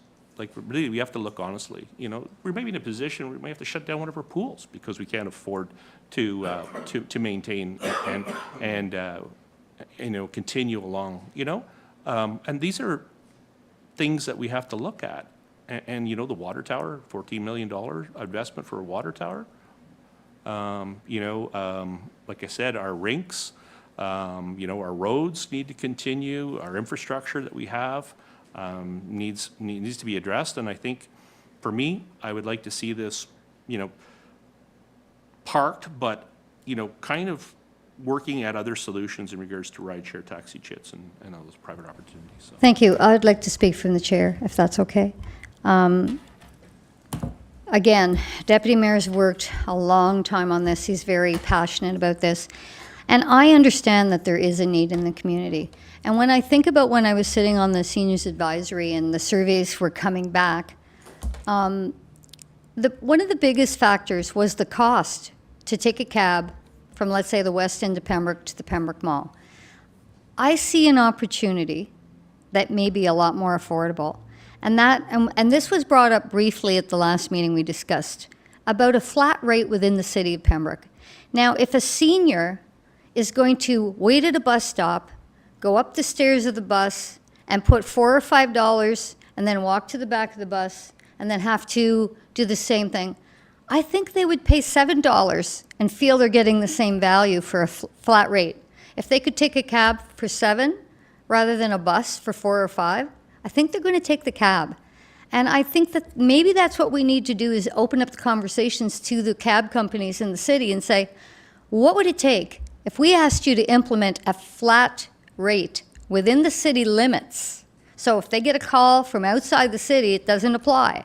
But if a resident calls them within the city, going to another point within the city, it's a $7 or whatever they would set. And maybe we would subsidize them based on ridership. Or we would look at their past financials from other years. What did they make in the average day? And we would make sure they're not losing money on the deal. I think it may be a lot more financially responsible in this day and age to subsidize a service that's already there. And especially because I'm not sure of the ridership. I know when I took the bus the last time, there was one other person on the bus with me. And that's why it didn't succeed. And the only reason I took the bus that day was, I think my ride, I didn't have a car back then, but my ride to work wasn't going to work that day. So that being said, I know all the work that's gone into this, but with this mountain of expenses we're looking at right now at the city, I just don't think it's the time to spend the money. I do think it's time to look at giving our residents relief in what they're paying to move around the city.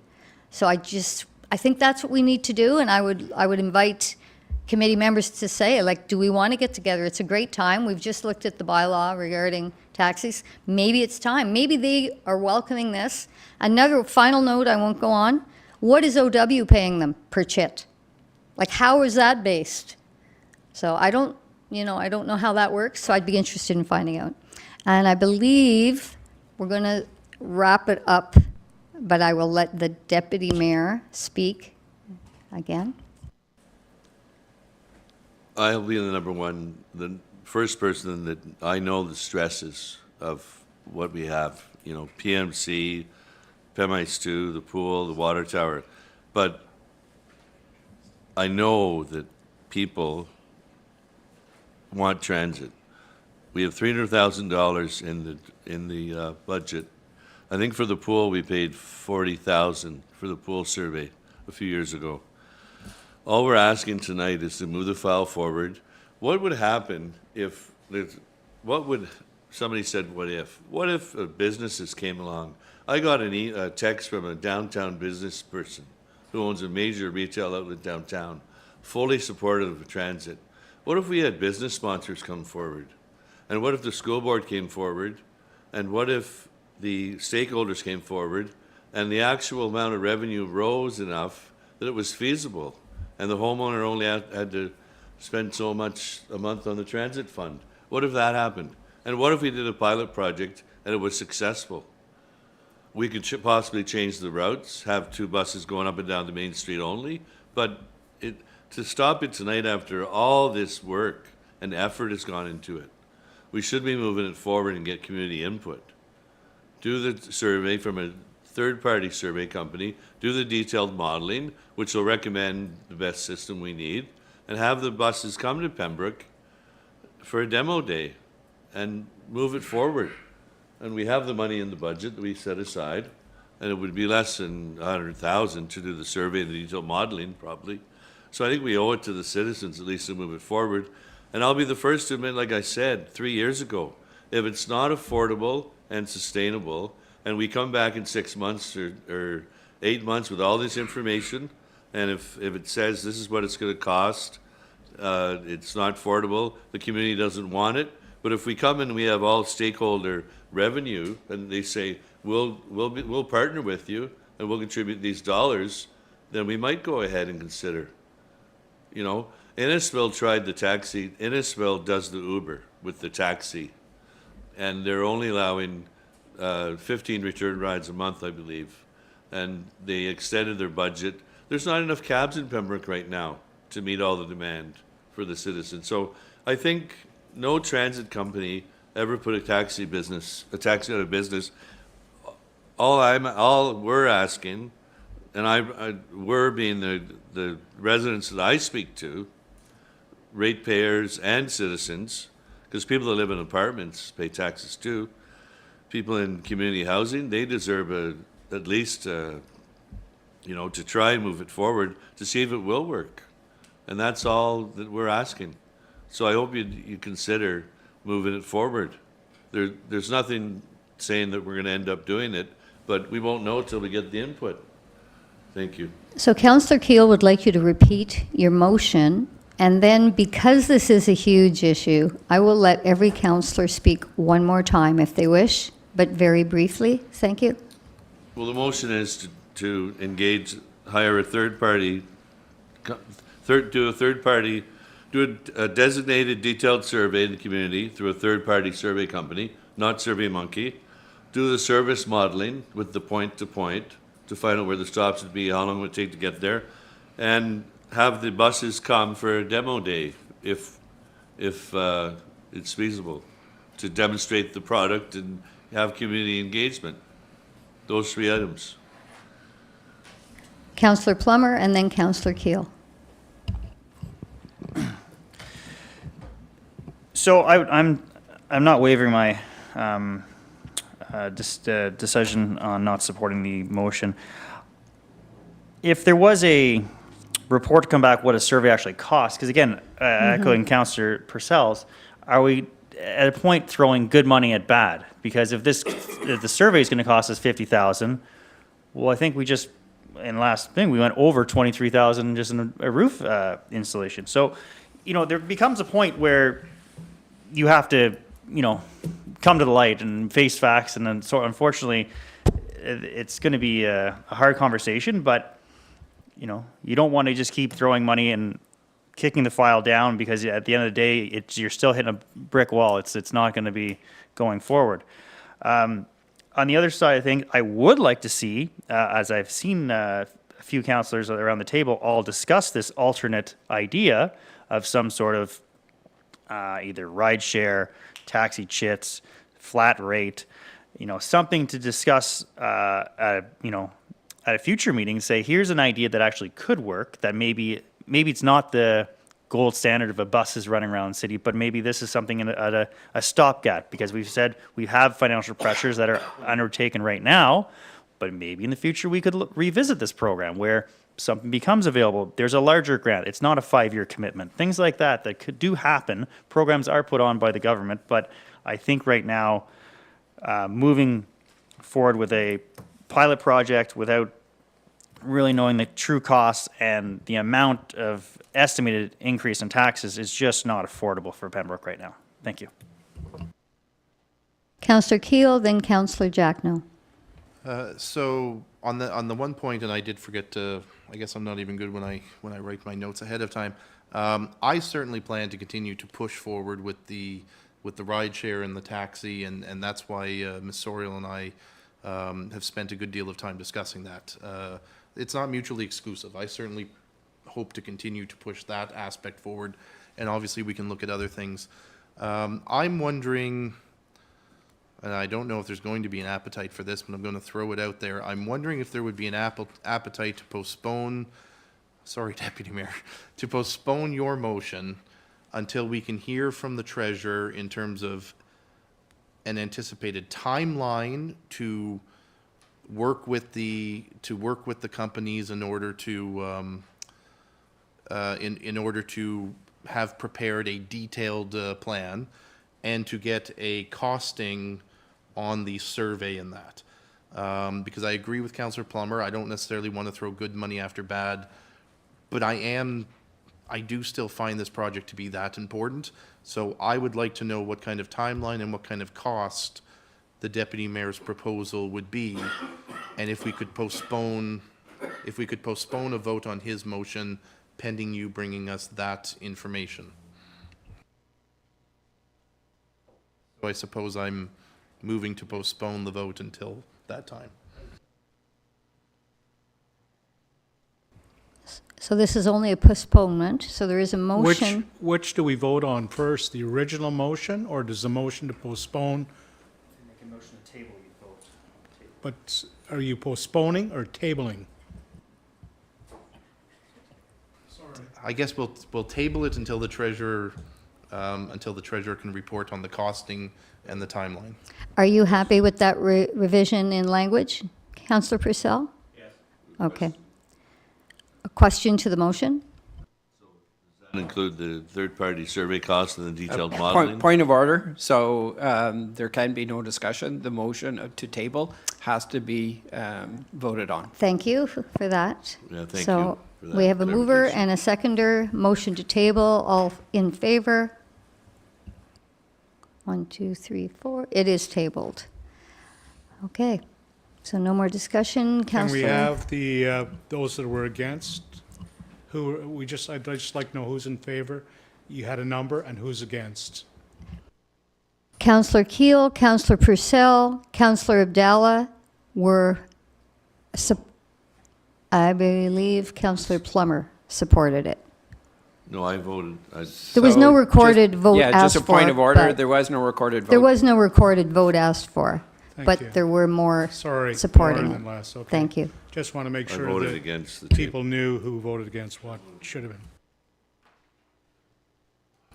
Next item, procedural bylaw amendment. Ms. Martin. Thank you, Angela.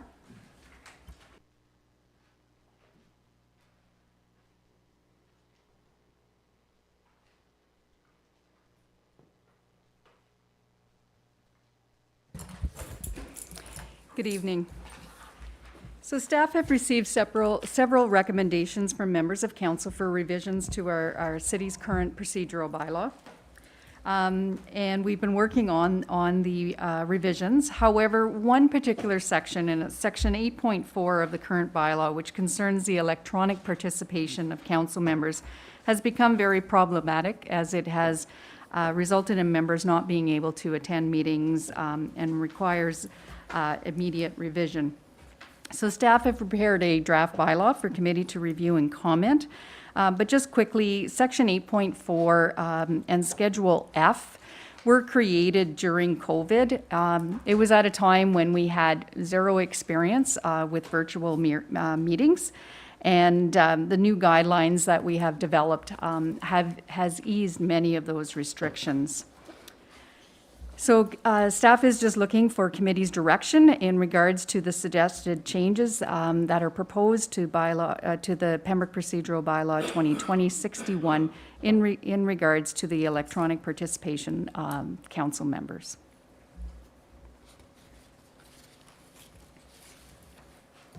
Councillor Keel. So generally speaking, I favor it with the exception of that there's still a limitation. Let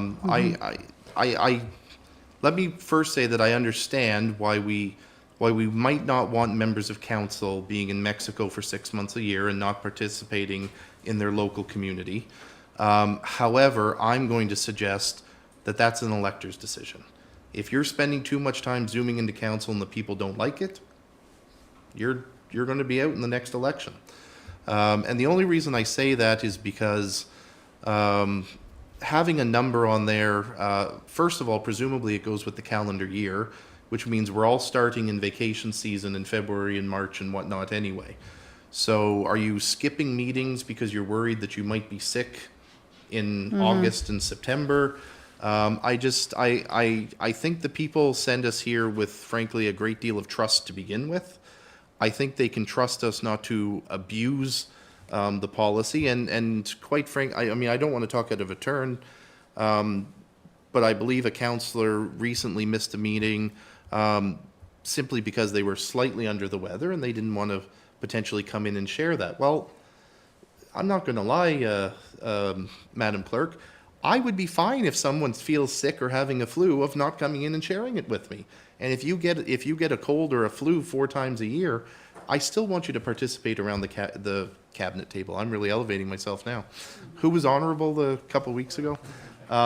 So yeah, my thought is I don't know that we need a numerical number. I think we can govern ourselves, and I think the people can govern us if we don't.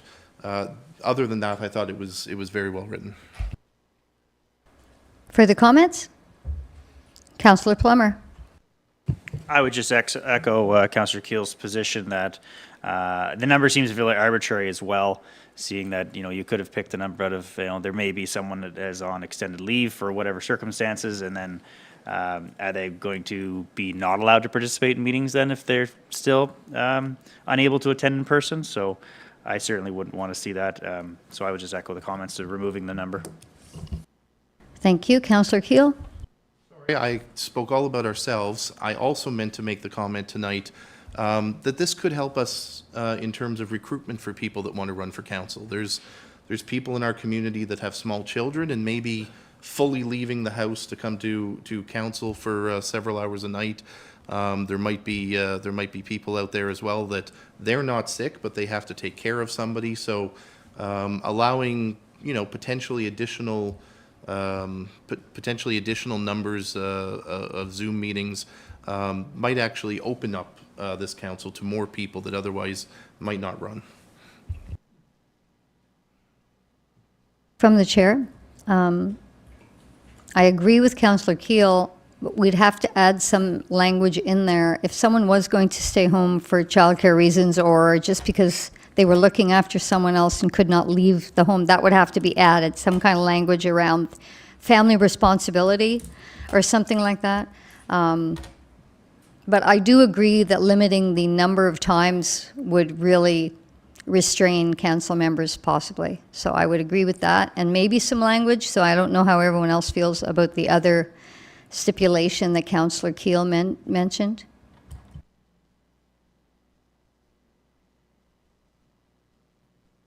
Councillor Jackno? Just in response to Councillor Keel's comment about people wanting to run and maybe working from home, then why have a council at all? We can all sit at home and do it right there. There's a reason that you're here to face to debate properly.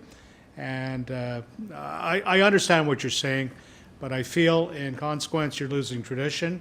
You're losing what the democratic process is all about. If we're all electronic, then there's no need for this. Like, why have this? Councillor Purcell.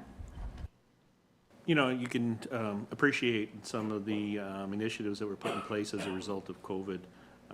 But I think the world has changed, and I think the workplace has also changed, and also having the access to the technology. I do have some similar concerns, as Councillor Jackno noted, because I do think it's important that we, try to maintain, face-to-face dialogue and being present, so that You know, it's it's meaningful, but you can still have those meaningful conversations and input via you know, Zoom or Teams or wherever you want to connect. You know, we're also looking at giving the option of our staff to work a little bit remotely as well. So, I mean, this is something that's just not new to council. It's also, you know, it's going to be also something that we're looking to implement for our staff as well. So, I think just the number is just, you know, an arbitrary number. But I do think, you know, I agree with Councillor Keel in regards to, you know, if somebody's attending virtually all the time, and it's becoming an issue for council, well then I think we can, you know, maybe look at that again to kind of say, hey, this is disruptive this way, and deal with that, you know, particular individual, and see how we can, you know, come to some sort of consensus in regards to how we can, you know, have a little bit more face-to-face meetings. But I think, you know, I think I would just give everybody the benefit of the doubt and you know, the opportunity for them to present, because I think what happened as a result of this, you know, we had numbers in there in regards to notifications, and these notifications just weren't appropriate for the democratic process that we're here to conduct. You know, we had the opportunity at that time. We could have just said, okay, this person cannot participate, or we could vote on something without that person's participation. I don't think that's the right way to do it. I think, you know, the more people that we have engaged in the meetings, either face-to-face or virtually, I think we can come up with some better decisions and ultimately, you know, some better decisions and outcomes for our municipality. So I tend to agree that I think the numbers should be just left off, and I think it's just left in a case-by-case issue. And I get that time. You know, the mayor's the head of council.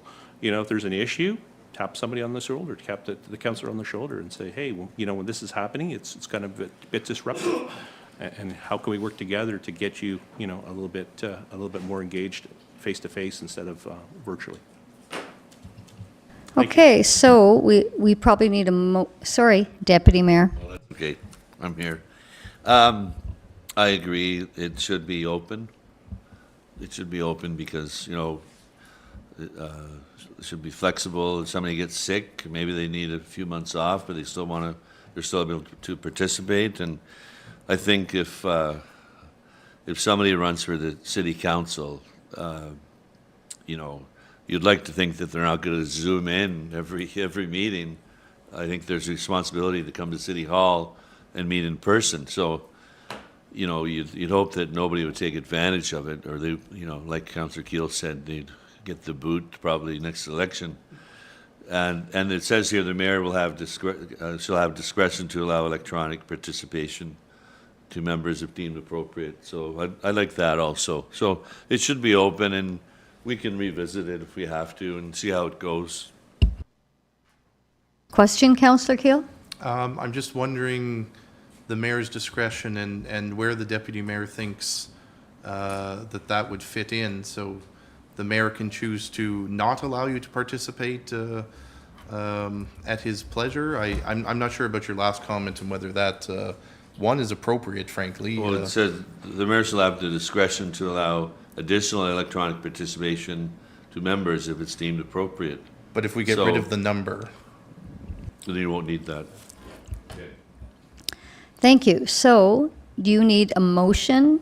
No, you have No, direction. staff has direction, and we'll bring back a bylaw for the Thank you next very meeting. much. And that is it. Can I have a motion to adjourn? Moved by Councillor Keel, second by Councillor Plummer. All in favor? This meeting's adjourned. Thank you.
Good evening, everyone. Welcome to the Operation Committee meeting of October 17th. Call to order. Are there any disclosure of community interest? Seeing none. We need a motion for amendment to the meeting agenda. Councillor Keel. I move that we switch 6A and 6B in order. Okay, do we have a seconder? Councillor Purcell. Those in favor? Thank you. So we'll just make a note of that. B will become A and A will become B. Motion to approve the minutes of September 19th. Moved by Councillor Jacado, second by Deputy Mayor. Those in favor? Approved. Any business arising for those minutes? Seeing none. So our first item is warming centers. Ms. Soriel. Good evening. So we've had 2 warming center stakeholder meetings. One was on September 14th and one was this week on Monday, October 16th. So the first meeting on September 14th, we had all the people that were present, all the organizations that were present recognized the need for a warming center and for working together to tackle this issue. There was consensus that a warming center would be the best option due to time constraints required for a shelter. So again, quickly, a shelter is where you sleep. When there's sleeping involved, then there's zoning issues as well as building code issues that have to be addressed. If it's a warming center and if it's in the bottom of a church or in a property that's zoned institutional, a warming center is a permitted use and would not require a rezoning. There is a lack of funding for a warming center or a shelter. The city was asked to contact Ottawa shelters to see how they operate out of their arenas, and the grind was to provide financial costing, and each organization present was tasked to go back to see if they could provide funding for a warming center. So the city's chief building official spoke with the manager of housing for the city of Ottawa regarding how they've been allowed to open their arenas for shelters. These arenas were open as an immediate solution during COVID-19, and the city is under immense pressure to close these as soon as possible, so they will be closed by April of 2024. These centers did have to have extensive compensating construction to upgrade their life safety systems to be used as shelters after being reviewed by engineers for structure and fire-related concerns. And the city is now looking at a building either in the form of an old retirement home or a hotel to be transformed or converted into a shelter to provide a permanent shelter. So the grind has provided the city with an operating budget from November 1st to April 30th. We received a revised budget today, and the cost would be $178,677. So at the October 16th meeting, which was just this week, the mayor and the CAO of Laurentian Valley were in attendance at the meeting, and the Pembroke and Area Community Task Force, PAC, has stated that a local church has voted, the parish council, of a local church has voted in favor of using the basement of the church for a warming center for the 2023-2024 season. However, the congregation still has to vote, and their vote will be on November 5th. The grind has committed to facilitating volunteers and working with the parish to provide assistance to the warming center. And the grind has provided a more detailed costing plan. However, it was stated at the meeting that depending on the building and the number of exits, ingress and egress, there may be a need for a third security guard with an additional cost of $62,000. But that was just stated, and we're not sure about that. Jamie Bramberger from Algonquin College was also present at the meeting, and he said that the college offers police foundations, social services courses, and nursing courses, and these students could be used as volunteers or for placement experience, depending on the course, for a warming center. It was agreed by those at the meeting that a shelter is not feasible this year, nor is a downtown location, as a rezoning would be required and the building would have to meet extensive building code requirements for an assembly occupancy. So council members from the city of Pembroke and the township of Laurentian Valley had committed that they would talk to their councils about funding at the meeting of October 17th, and I believe that will be brought up later. There was a representative from Renfrew County Social Services at our meeting, and she committed to contacting the County of Renfrew's CAO to see if a special meeting of committee could be held, or if someone from the committee could attend the next county council meeting to discuss possible county funding for the warming center. She indicated that if we provided some kind of report to say that the city was on board for a certain amount, and maybe if Laurentian Valley was on board for a certain amount, and if any other organization was on board, if that went to the county, they may be more likely to provide funding, to seeing that there are other partners. Both Councillor Purcell and Councillor Lafreniere indicated it's imperative that funding is required from various municipalities, the county, and other partners to help fund this warming centre. And the grind did indicate that they didn't have any funds, but they have the expertise in operating a warming centre, and PACT wasn't sure if they would be able to contribute. So our next meeting is scheduled for Monday, October 30th. And again, the costs, according to the grind, would be approximately $178,677. Again, there's a concern that if the city agrees to pay this winter, it may be required to fund on an annual basis, just so you're aware. So that is my report. Councillor Purcell? Thank you, Chair. Thank you very much, Colin, for your report. So this has been it's been a difficult kind of a journey in regards to trying to establish a warming center within our municipality. I'm kind of bring council up to speed, first of all, just in terms of some of the efforts and some of the challenges that we've had.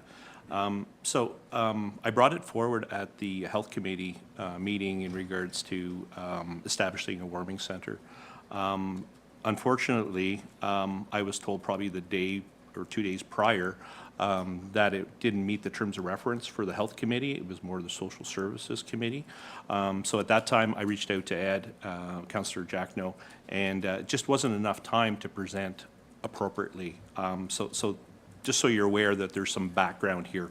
So speaking to the CAO of the Renfrew County, he stated we needed something a little bit more formalized from the City of Pembroke in order for us to move forward for the request or the ask for Renfrew County to provide supports.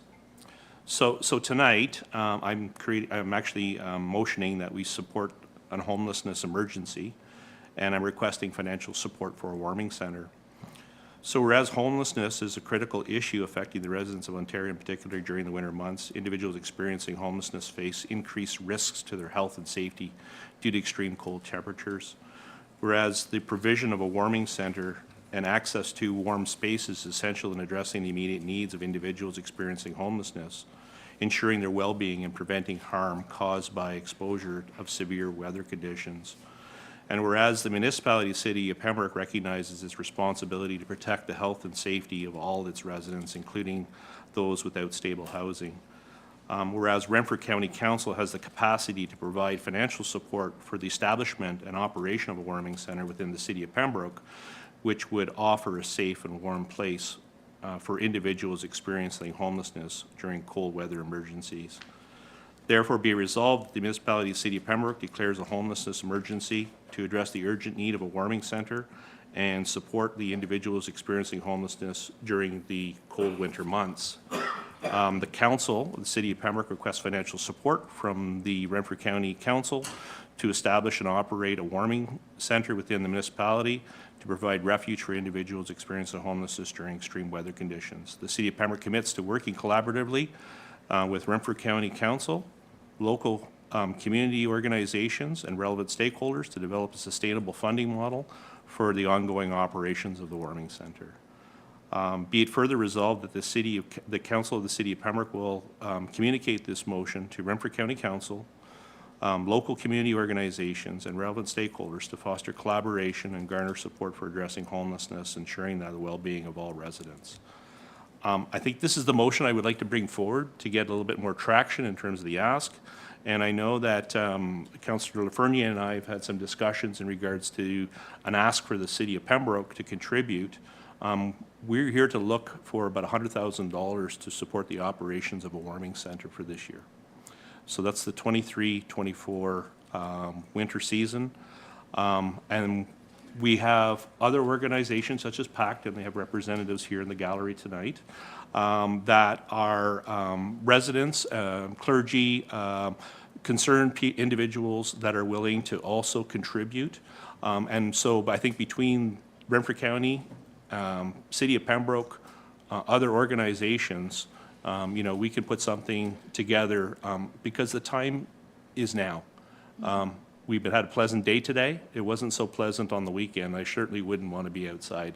We have about 44 homeless individuals within the City of Pembroke, and we can't even provide the basic needs in terms of just a warm place for them to stay overnight.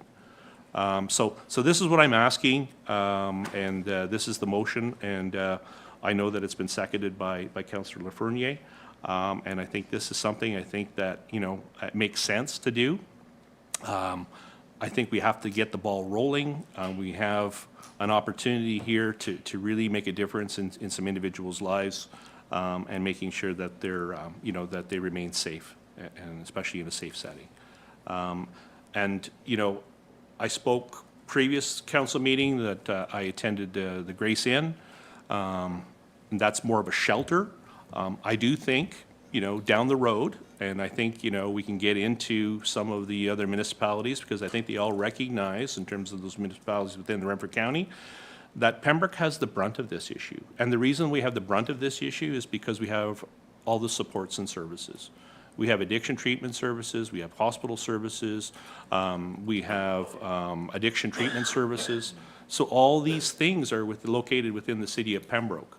And I think that's the reason why, other municipalities recognize, although they still have their own homelessness issues and homelessness problems, that Pembroke is the bulk of the issue, has the bulk of these concerns and issues. And we've seen that in the past. We've seen cleanups that cost our ratepayers underneath the Mary Street bridges for encampments. We're starting to see encampments at the end of Elgin Street. We see them on Steele Street. We see them behind the beer store on the trail. We see them over by National Grocers. There's all these encampments are there, but I think we can do a better job in terms of maintaining, safety of these individuals and giving them a warm place to stay. We can benefit from the past operations from the Grind. The Grind had an out of the cold program last year that was successful. Location, maybe not so, it was very concerning because of some of the issues in terms of the location. But, this year, I think if we can kind of put together an immediate request and kind of work with the Grind and PACT, and come up with a suitable location, maybe a temporary location for this year, and then look at what we talked about a little bit earlier in regards to Ms. Sorio's report, is to maybe look at a longer-term solution where, we could have something downtown core. When I say core downtown, the best spot would be near the Renfrew County District Health Unit. We can have oversight by Dr. Morgenstern. We can have, engagement from the various different organizations, and that way there, it's part of that corridor in terms of services and supports. We have addiction treatment services there. We have a mental health drop-in center downtown on the same street, and we have the methadone clinic that's up the way as well. Not that all homelessness individuals deal with drug and alcohol dependencies, but typically, unfortunately, the homelessness piece, it's a huge majority of those individuals that are impacted because of the issues that they have. So I think, it's an opportunity that we can do something, really meaningful, and I think it's a small ask. I know that we've been talking a lot about dollars, but I do think this is an investment in people, and it's an investment in safety. So thank you. Lafreniere? So I really am hoping that the committee will support this request. I don't know if anyone's been updated by, different news releases or social media or just street talk, but we've lost a lot of individuals in our community recently, whether it's from addiction, homelessness, being out in the cold. And people are pointing the finger, and it's not that each individual person around this table is responsible, but we are elected to look after our community. And I think a community that looks after its vulnerable says a lot to people that are looking on. A warming station gives people a little bit more dignity. You know, they're not sleeping on a sidewalk, and they'll have the opportunity to walk again the next day and seek maybe some help. I just want to say, Laurentian Valley, Mayor Bennett was bringing it to them tonight too, and hopeful. He was really listening and hopeful, because he said they are facing encampments as well in their township. And so I'm really hoping that that happens. But even if it doesn't, I think that Pembroke, we have to show our own residents that we want to help keep these individuals in a warm place at night, so that they're not all over sleeping on porches and disrupting and getting arrested for really just wanting somewhere to sleep or to lay down their head, you know, for a few hours. The $100,000 won't cover it all, but even if we don't have partners, it certainly would cover us till the end of this budget year, and then we could look at it again. But I'm really hopeful that Laurentian Valley is going to come through with some financial, that the county is going to come through with some financial, and that we're going to make this work.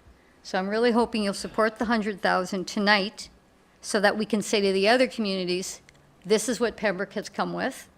We'll see what they come with, and then if we're still short at budget, just to get us to the end of April, we may have to discuss just topping it up.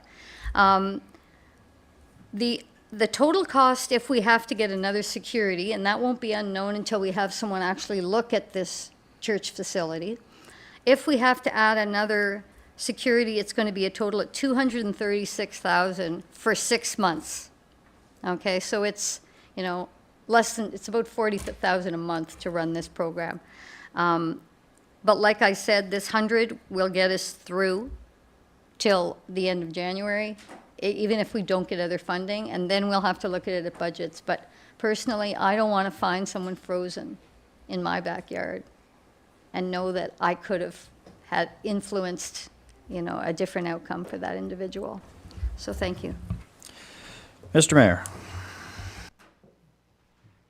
I thought you were pointing over here first. I did read the report, and I was anxious to hear what was the result of the meeting yesterday.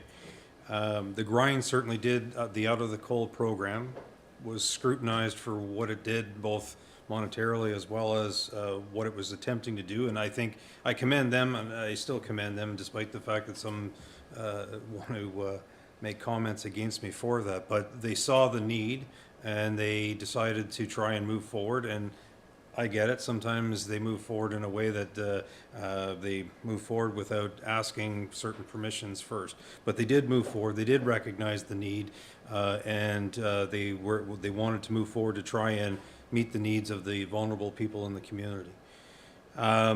We know that in terms of the City of Pembroke and the County of Renfrew, that we have liaison committees. The next one is scheduled for October 30th. The CAO and I have been going back and forth trying to secure a date, and we recognize that different municipalities are doing budgets and things like that, and we're trying to get it into a regular cycle so that there is no madness trying to get the particular date. But the next one is October 30th. And I recognize that it's getting later in the year, and that it's cooler this morning. Someone made that comment, and I know that there was lots to do on my vehicle, so I knew that it was certainly cooler last night. The 100,000, I'm going to say to you, I'm having difficulty with. I know that when we set our budget, and it's not to take away from that there is a need, that there's vulnerable people. I know that the health unit, the OPP, and there was a third partner put out a PSB or PSA yesterday talking about overdoses. So I know that there's an overdose issue going on. I know that there's needles being found. I'm not oblivious. I keep saying that Pembroke is the beautiful city of Pembroke, and I truly believe it is, but I know that there's issues, social ills that we need to address, which is another thing that I told the students at RCI yesterday about, because I think that all municipalities have those issues. We're dreaming if we think that we don't have those issues. I'm also cognizant that we give approximately $4 million to the County of Renfrew for social services. And that's not to say that I'm not prepared to do more in terms of voting a certain way, that the city of Pembroke needs to step forward perhaps, more. I am concerned what staff is saying, that if we do something in one given year, then is it a given that every year that we're going to do certain things? In a way, we got off easy when the grind did it the first year, because I don't recall an ask being sent to us. Instead, they found different ways, including their coldest night of the year walk, and the community rallied and gave them monies to be able to run their programs. I find it curious when the Grind did the program and there was comments made that it was done in a residential neighborhood, that now we're looking at church basements, and churches usually are in residential neighborhoods. Long story short, I think what I would be asking council to do, and I realize it's not what the motion is and it's not what's being asked of us, is to allow the city-county liaison meeting to happen to discuss what it looks like, because I have no issue with the when the motion was being read until you got to the 100,000, because I'm taking the 174 and saying, okay, divide by 3, that's the dollar amount, and I don't even know if our contingency fund would allow for the last 2.5 months to even fund what our portion of this year would be, and then I guess next year you would budget accordingly if that's what the commitment is. The 100,000 I'm having a hard time with, and I recognize that a lot of this is going on. I know where it's going on in the township of Laurentian Valley. I know where it's going on there, the encampments, and I know where it's going on Pembroke, because I have different individuals that tell me when they walk up and down Algonquin Trail where different fires are happening. They tell me where different individuals are, and I know that there's a reality of the OPP being along the Algonquin Trail in certain key locations, because I have people that tell me these things. I don't need to walk all these different areas. My doctor probably would like it if I walked those areas, but I have people that tell me things, and then you utilize that information. I know it's a problem. My head's not in the sand. I just have a hard time with the with that ask, and I realize sometimes it's who shoots first or who goes first or what have you. But that's where I'm at, is in terms of myself saying, should the city and the county, and it already is on a draft agenda that we were already working on in terms of a lot of different things to talk about with the county of Renfrew. So that's where I'm at, and I recognize that the time frame that was put forward, and all the work that, I'm not going to minimize it. We got Councillor Purcell going to Belleville and other locations, researching, and I'm not trying to take away from everything. Your heart is on your sleeve. I commend you for that. The ratepayers, I just would say, commend you for doing that and putting everyone's best interests forward. But I guess I'm having a difficulty with that, but I know that the time frame initially that was put forward is by November we want something in place. This city council could always have a special council meeting if it so chose to deal with one particular issue. And so that's where I'm at, is to allow that city-county meeting to happen, to see where, is the county definitely behind it, not behind it, where is it at, and sort of flush that out. Anyways, that's where I'm at. Councillor Giacono. Thank you, Mr. Chair. We're back to numbers again. It seems that, we're looking at transportation, the numbers don't meld. We're looking at fixing a water tower. We know the infrastructure costs coming ahead. We're looking at human beings here, and we're saying is $100,000 a whole lot to spend on 40 lives. I guess that's a question. It's a question of humanity. Are we dealing with humanity or politics? I guess there's a very fine line there. But what I suggest, it always comes back here to the municipality. What can you do for these people? And as Ms. Sorial said, does it become a regular thing that you have to accommodate every year with budget increases the taxpayer will have to be responsible for?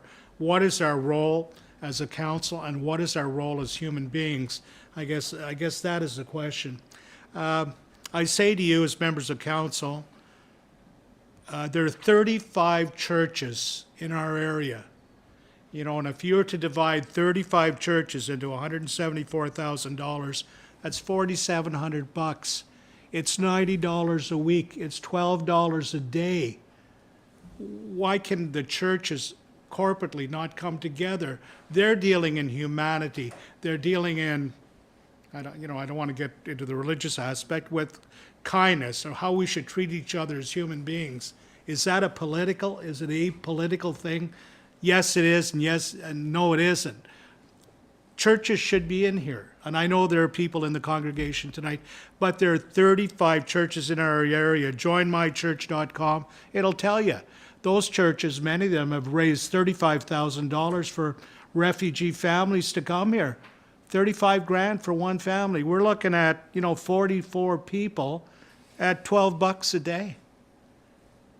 These people should be contacted. It shouldn't always be on the city's back, Our role here is to make sure the city is working properly. It's our role to ensure that everybody here publicly is in a safe place. I think it is also. There's a fine line, but who's to pay? Should the organizations dealing with humanity be the ones to step forward? Thank you. Keel? So, I mean, obviously this is a tough one. There's not a single person around this table, I doubt that there's a single elected official in Ontario that wants anybody to freeze to death. I mean, that's ridiculous. But at the end of the day, even more so for a municipality, there's only so much money to go around. We can't run deficits like the province and the federal government can.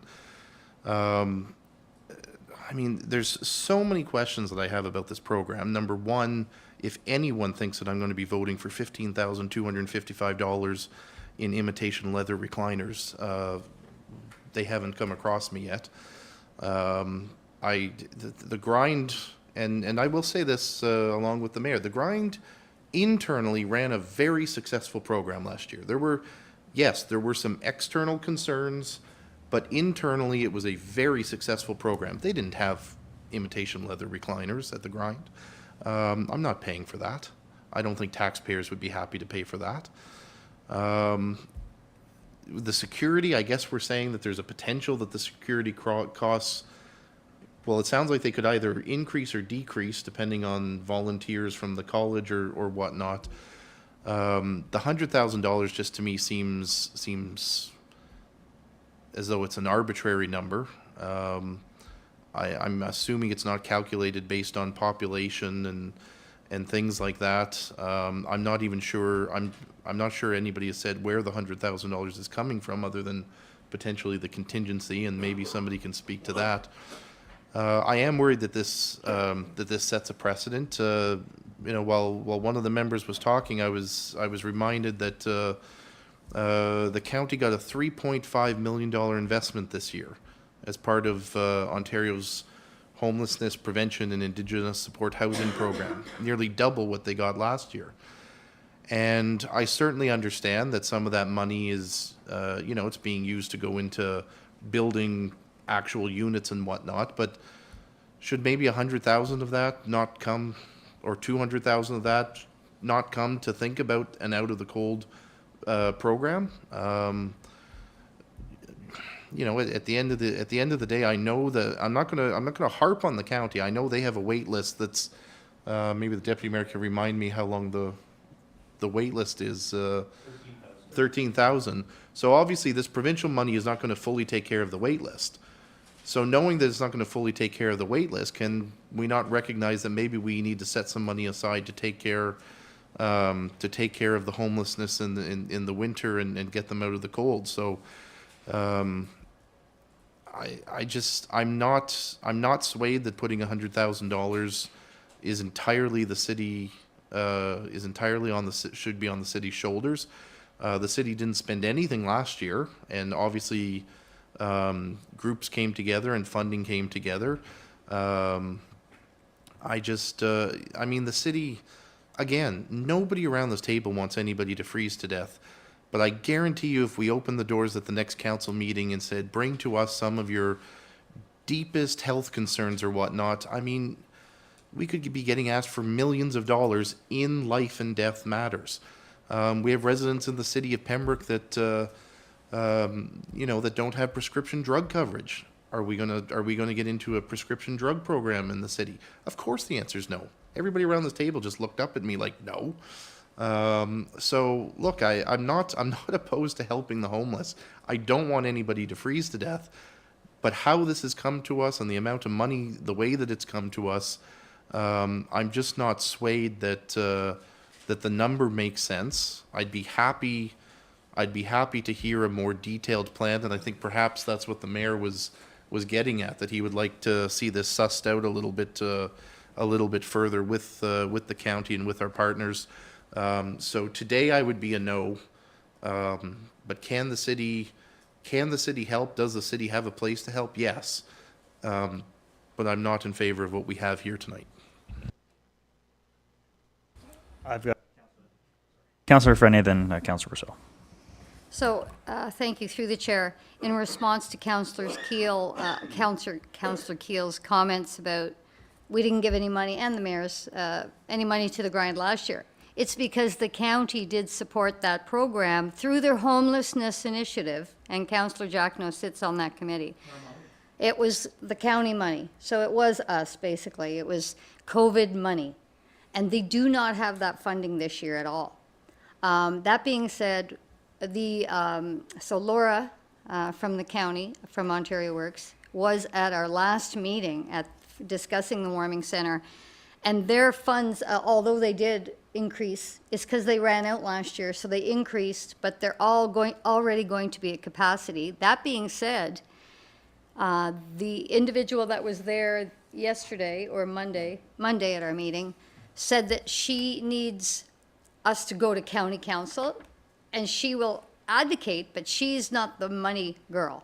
She does not believe there's a lot left, but without a presentation from us saying, this is what the city's going to do, as Councillor Purcell said, this is what Laurentian Valley is doing, because Mayor Bennett's there tonight too, engaging his, and he understands they pay to the county too, and we pay to the county. But push comes to shove, November 1st, it's getting cold out. I mean, we want this to happen. So yes, this might not be flushed out right now, but it has to happen. We can't wait 2 weeks for a council meeting and then come back and then get refused. We need kind of a approval in principle, at least, to say, if everything comes together, and if Laurentian Valley comes to the table, and if the county comes to the table, we can pull this together. Because 100,000, if it was a new truck tonight, one of our trucks broke down and it came in, and we had to buy it, 80,000, it would be a slam dunk. We would find the money. And yes, are we setting a precedent? I don't know, because we're opening up the conversations. The county is talking to us now. Laurentian Valley's talking to us. If we engage Ontario Works and ODSP early now, as we have, by the time we're talking about a shelter next year or another warming station, we should have better partnerships carved out. But the fact is, we let summer go by without having these serious talks. And bad on all of us, I guess, for taking the summer, because all of a sudden September rolled around and it's like, oh my goodness, we said we'd have a warming center this year somehow because we know there's a need. One final comment. We talked about cooling stations not long ago, now that it's mandated for the municipalities to provide cooling stations in the summer, right? Well, we're providing cooling stations. Now, it may not be expensive because we have malls and things like that. And that's cooling stations for the general population. We're looking at a vulnerable population who doesn't need a cooling station, they need a warming station. So it's very similar, and it is falling on the municipalities. And unless we're going to parade down to Queen's Park in Toronto and start banging on Ford's door, we're not going to get any money by November 1st. So I'm really advocating for this. 100,000, I don't know where it'll come from, but it seems to me that every January during budget, we say, oh, we had a $40,000 surplus last year. So I think we will find the money if we talk to our treasurer. And I'm really appealing to you guys that we can't let the ball drop this time. We were all up in arms last year when they came and asked for money to pay for 2 more security guards, the grind did. And we were all up in arms. Oh, we got to talk about this. We got to get it done. And here we are again. It's winter. Anyway, I'm not blaming anyone, but I am passionate about this. And it's only because I've heard of people freezing in tents, and then a little girl and her father were walking on the trail and they found somebody else. And it's not a nice world out there. And if we can be nice, I invite us all to try a little bit. Councillor Purcell? Thank you, Chair. I'm just going to remind, council, a few weeks back, we had a community safety and well-being plan. 3 top risks for all the municipalities. What were they? Homelessness, mental health, and addiction. This is the population we're talking about. These are the people that need our support. If we're concerned about the dollar amount, that's something I think that we need to really look at our own selves. We all sat here and put our hands up for a $23,000 additional expense for a roof on a small building in Rotary Park. And I hear that we can't find dollars to support life and give people the basic necessities of life. That's ridiculous. Look hard in the mirror. People are struggling. There's people that are just paychecks away from bankruptcy. People have life issues. They didn't choose this lifestyle.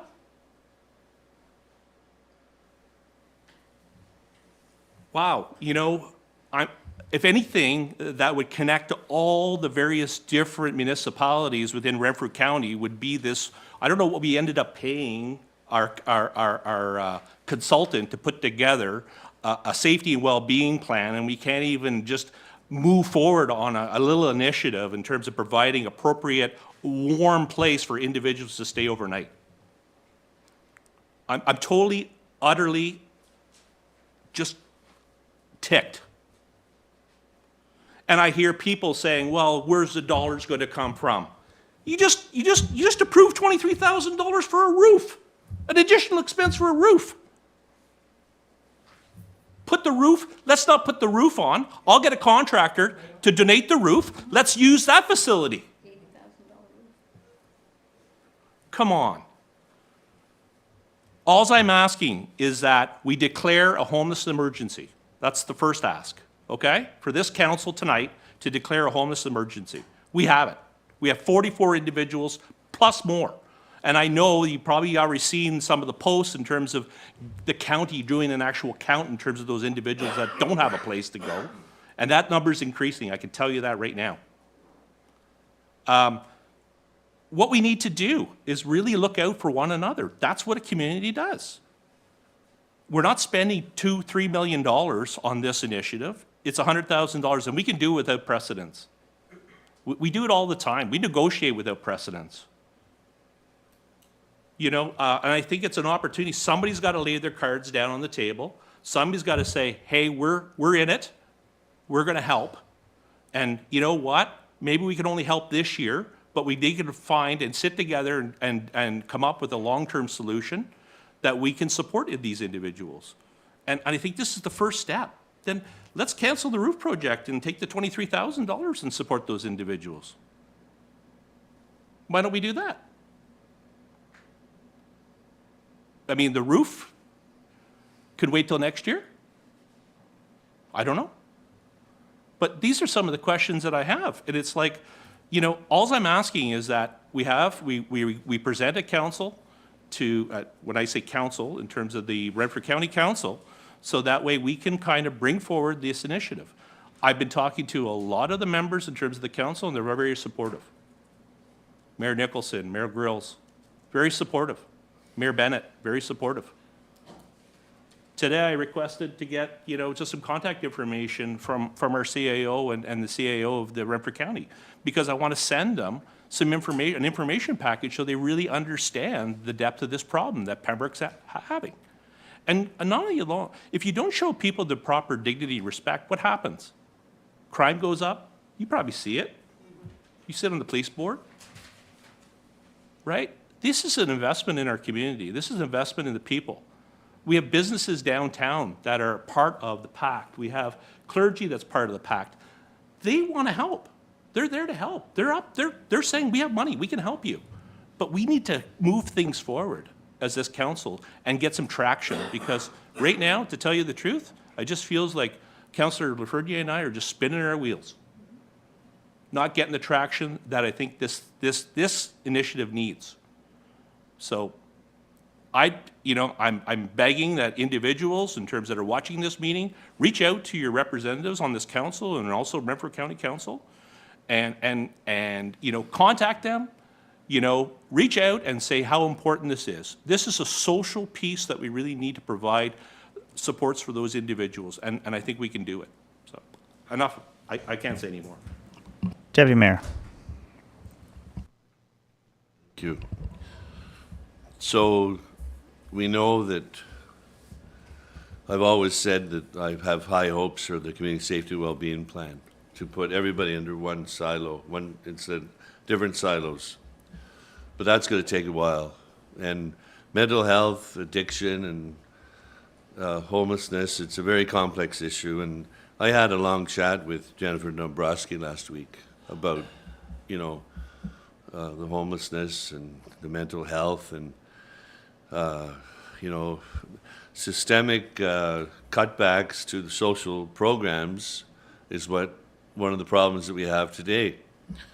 And this is my second term on council, and I've heard that, the county provides services, and we give them $4 million. Well, we give them, and I thought long about and hard about this today. We give them close to $4 million, but the money's coming from us, right? So if we put in $50,000 to this program, or $100,000, give it to the county, they would just bill us back, the money, right? So there's different. I'm not a politician. Some people may think I am, but I'm a community guy, and my heart and my brain say we have to do something now and show leadership and provide the funding. And I'm not going to wait to hear what the county is going to do or Lurchin Valley. It's my high hope that they will, if we give $100,000, they will come to the plate. These people are human beings, and we don't know their background, and some people refer to them as crackheads and bums and that, and they're human beings. And what kind of a town do we have here, to build up and take care of people, their fellow man, fellow woman? And I know the county are responsible for shared social services and homelessness, and I know that. And approving this funding would set a precedent, maybe not.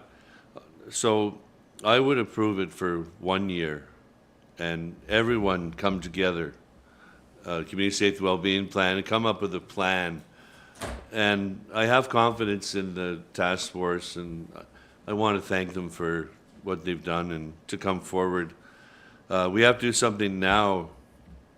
So we talked about transit tonight, and I'm very keen on the transit. We're going to get a cost for the survey and the quantitative modeling, but we have $300,000 in the transit fund.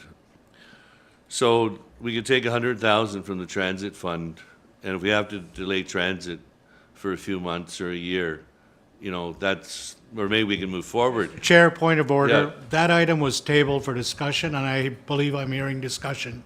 No, I'm just referring to the amount in the transit fund. But that So was tabled. the money could come from there, and it could come from there. So I'm going to support your motion. We have to move ahead and do something, and the money could come from the transit fund. Thank you. Anyone else before I speak from the chair? Councillor Frenny? I just want to make something clear. We are not setting up a Marriott hotel in the basement of this church. Just because there's going to be leather recliners does not mean it's a Marriott hotel. I want to make that clear. Last year, they were sitting in hard chairs around tables at the grind, which are very uncomfortable. And they were going outside to smoke, which was causing some issues. The goal, and there was no room at the grind for more comfortable chairs. There will be more room in this facility so they can have a comfortable chair where maybe they would be happy to just stay in there. They won't be tempted to go out for smokes. The reason they're going to be leather is so they can be sterilized, because there'll be different people sitting in those chairs from one night to the next. So by all means, and Deacon Adrian went out and priced them and got a good deal. They're not like probably going to be your top line. It's enough that it can be washed off with some Windex or something sterile. So I'm just letting you know, we're not setting up a Marriott hotel, so I don't want people to be judging what we're doing, but we are giving them dignity and a comfortable chair to maybe spend 7 or 8 hours in at night, in the coldest hours of the night. So I want to thank Deputy Mayor, and I'm really advocating that we support this. Thank you. So I'll speak from the chair, just listening to the conversation around the table. Understand, I think that we've all giving head nods. We all do support some sort of program that needs to go forward, and not discrediting these individuals and want to give them some sort of warm to stay. I think it's more a decision on where the money's coming from. The mayor did make a proposal earlier that they wanted a chance to present to county council on October 30th. Is that correct, the date? October 30th is a joint city-county liaison meeting. It's not county council. Okay. So sorry, it's a joint. And we know that other municipalities are meeting tonight to talk about funding. There may be other stakeholders that want to, provide funding. Would the opportunity be for this committee to endorse the resolution that's presented, then proceed with a special meeting called by the mayor to then gives the treasurer time to find where the money comes from, and we have a special meeting to discuss funds at a later time before November 1st. Obviously, that's Halloween, but maybe we could do it during the day. There's a lot of things going on that day, but I'm just trying to find an even ground to try and present so this council can move forward unanimously in support, but obviously could come back to where the money's actually coming from. Oh, Councillor Russell, you made the motion. Thank you, Chair. I think, the whole idea here in terms of my motion was to get a little bit of, a little bit of momentum with Renfrew County Council. And I think it'd probably be best if it was a special meeting for the Renfrew County Council if we declared an emergency. And I think this is something that I did reach out to the CAO for Renfrew County just to see how I would go about, or how we would go about doing this, because I think the joint liaison city committee, it still has to go through the proper channels. And I think it's just going to delay again. And it's been brought up the health committee. There's been discussions at the social services committee. There's been discussions, around this table on numerous occasions in regards to the supports that we need to provide. Now is the time for action, and I think what we need now is just to request, based on my request here, is that we ask for a delegation or a special meeting for Renfrew County Council so that they could hear the concerns regarding this emergency.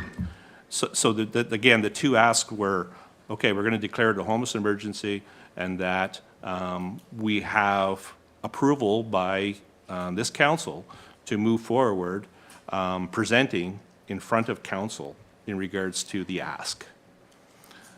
So that's what I was getting at, and I think the $100,000 that we put in there in regards to the motion was to get the ball rolling, because everybody's holding their hands close to their chest, and nobody wants to make the first move.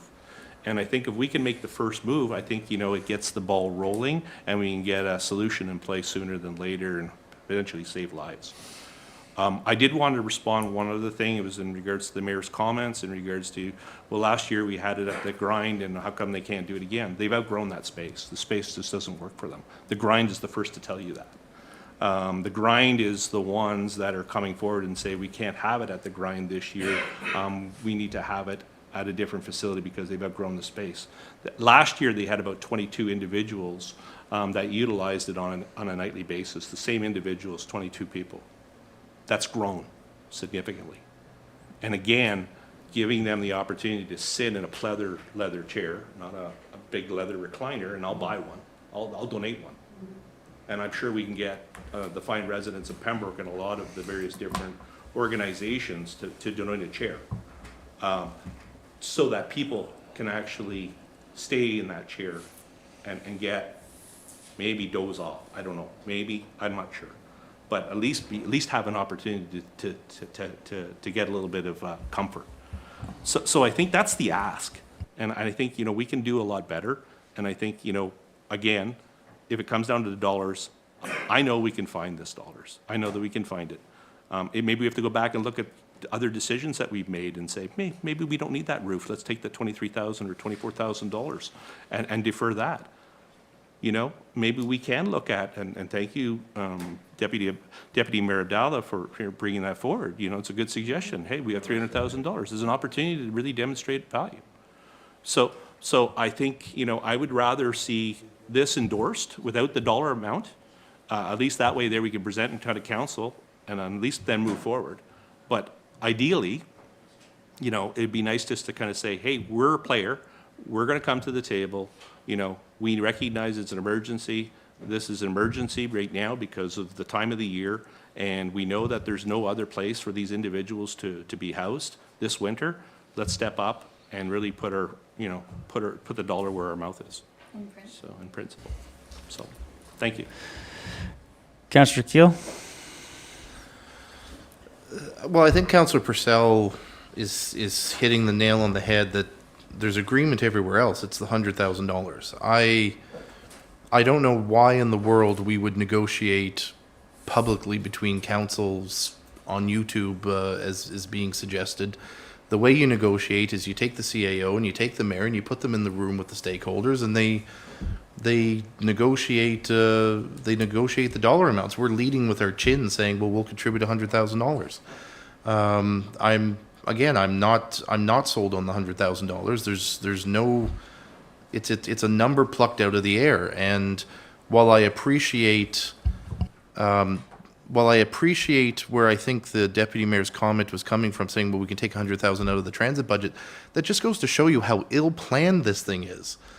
We're just grasping at straws, looking for $100,000. We'll take it from anywhere. The deputy mayor earlier, appropriately, and I spoke very much in favor of wanting a transit system. Well, an hour ago we wanted a transit system and we're putting money away from it, and now we come to this event and we're just saying, well, let's rip $100,000 of that and put it towards this emergency. Again, I'm sorry that it comes down to numbers. I would love that fixing the world was free. I would love a federal pharmacare plan. I would love more provincial money that builds a shelter where we need one. And I think every county in the province should probably have at least one shelter. But at the end of the day, I'm sorry, it does come down to money. And this isn't the only problem our residents are facing. If a food bank closed tomorrow, is the city of Pembroke opening a grocery store? I'm not being flip about that. These are actual, an emergency has come up because no one county-wide has put detail into this since last March. And now we're just grasping it, we're grasping at money with councillors saying, well, it's getting cold outside. I know it's getting cold outside. I knew it was going to get cold outside 6 months ago. And I wish that these discussions would have been happening 6 months ago. But to say that I'm just going to lead the city's chin out with $100,000 when there's other municipalities that I think should be contributing to this, I would like us to be not in a bad negotiating position. I'm not saying we need to be in a winning negotiating position, but we should at least be in a fair negotiating position. And generally speaking, my understanding, and I haven't been on this council for very long, but usually when we're negotiating these sort of multi-municipality things, we're usually looking at what is appropriate. Is it the number of homelessness? Is it the number of residents? Is it, like, what ratios are we using to pay for things? So I would move to amend the current motion by deleting the reference to $100,000. I am obviously in full support of the declaration of a homelessness emergency. We clearly have a problem in Pembroke. It is right before every one of our eyes, and I think we know that. But I would like to delete the $100,000. I would like the mayor and the CAO to go negotiate this in the normal channels. I'm hoping the mayor would agree that it needs to be expedited, but through the normal processes. And, I mean, we had 2 emergency meetings this summer about, trying to think of what I'm allowed to say.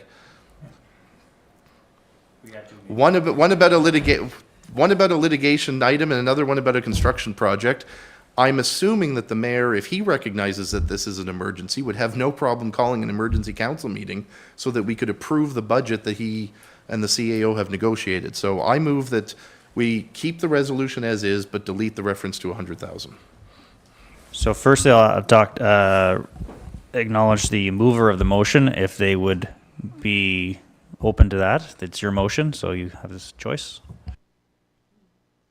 Again, my only concern is if we don't step up, I mean, I think other municipalities are going to do the exact same thing, and then we're not going to get any momentum.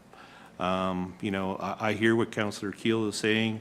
I understand his concerns, but I mean, now's the time to act, and it's shame on us, because I think, you know, we had the grind here. We had various different, also the PACT actually did a presentation, and nothing ever came out of those things. You know, there was really nothing, even though we've kind of made motion after motion in regards to saying that we need to kind of move forward, nothing's kind of moved forward other than a user group. So the user group that's meeting right now is coming up with some solutions, and maybe you're not part of that, but there's definitely discussions around the table, and we have, you know, everybody from Algonquin College, excuse me, but yeah.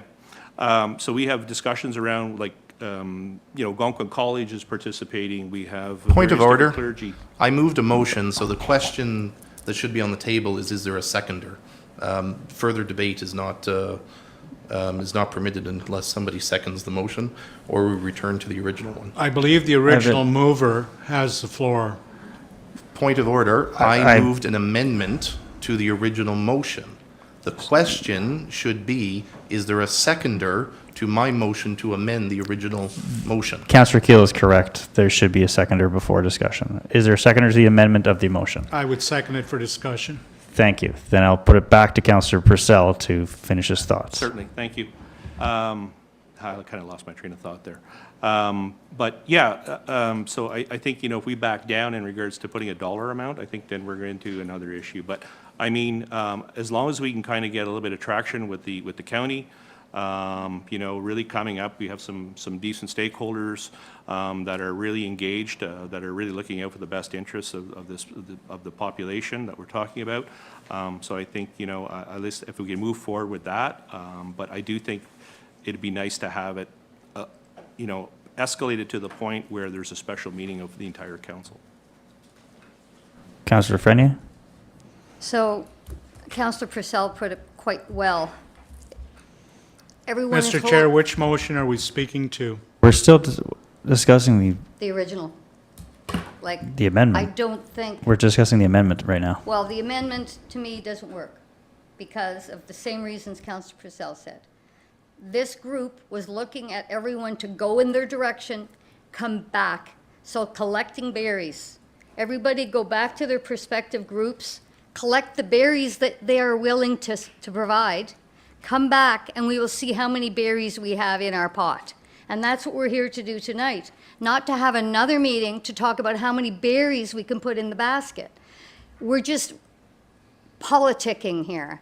If I had let's say I'm budgeting for a trip, but my washer broke and I got 6 kids. You know what? It wasn't planned, and I'm not going to have 5 meetings with my husband to discuss if we need to get a new washer, can we take it from this other fund?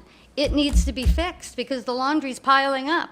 So we have to, even if I would be happy if this council could say, we support, in principle, contribution up to $100,000 pending partnerships or something, on the auspices of we have other partners, something in principle, because we need to go with them and show them our poker hand and say, we're willing to do this. What are you willing to do? If nobody else comes to the table, it comes back and we can decide what we want then. But at least we're showing the community, yes, we're not just going to hold our cards and say, well, what are you giving? Well, I'm willing to give this. What else, you know? I'm tired of, we just don't have the time. I've been on the liaison committee for many years, and it, you know, it doesn't get done quickly. Okay, so we've had a motion to amend. We've had a seconder. We're going to vote on that one to amend. What's the motion, actual motion, please? The motion is to amend Councillor Purcell's original motion to remove the $100,000. We had a mover by Councillor Keel and a second by Councillor Jacquinot to remove that piece of the motion. And then we can go back to the original motion if it stands or if it's changed. Can we speak to that motion, Mr. Chair? If you still want to speak, let's be quick. I do. I didn't get Go a ahead. chance to speak to this one. ahead. I believe that the intent is correct. We don't know how much money we're going to spend. It could be 100 grand, could be 200 grand, could be nothing if other people come to the you know, to the foray. So for that particular purpose, the question is being asked, are you going to help? And I think the answer has to be resoundingly yes. No doubt. But what the amount is going to be, we don't know. But we're willing to help. Deputy Mayor? The time is now. I gave an option, I gave an idea where the money can come from. I said I would support it for a one-time thing and hoping that the community safety and well-being plan, next year we have a better plan. You know, politics and all that, we have to do something. And yes, I said to take it from the transit fund. That's what I said. There's still 200,000 in the transit fund. Whether or not that goes forward is another thing. Anyhow, I don't support that amendment. Okay. So we're going to call a question then. Would anybody like a recorded vote or just show of hands? Just show of hands. I would like recorded vote. Okay. So,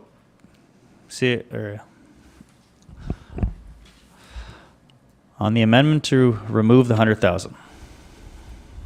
Okay, Deputy Mayor Brian Abdallah, No.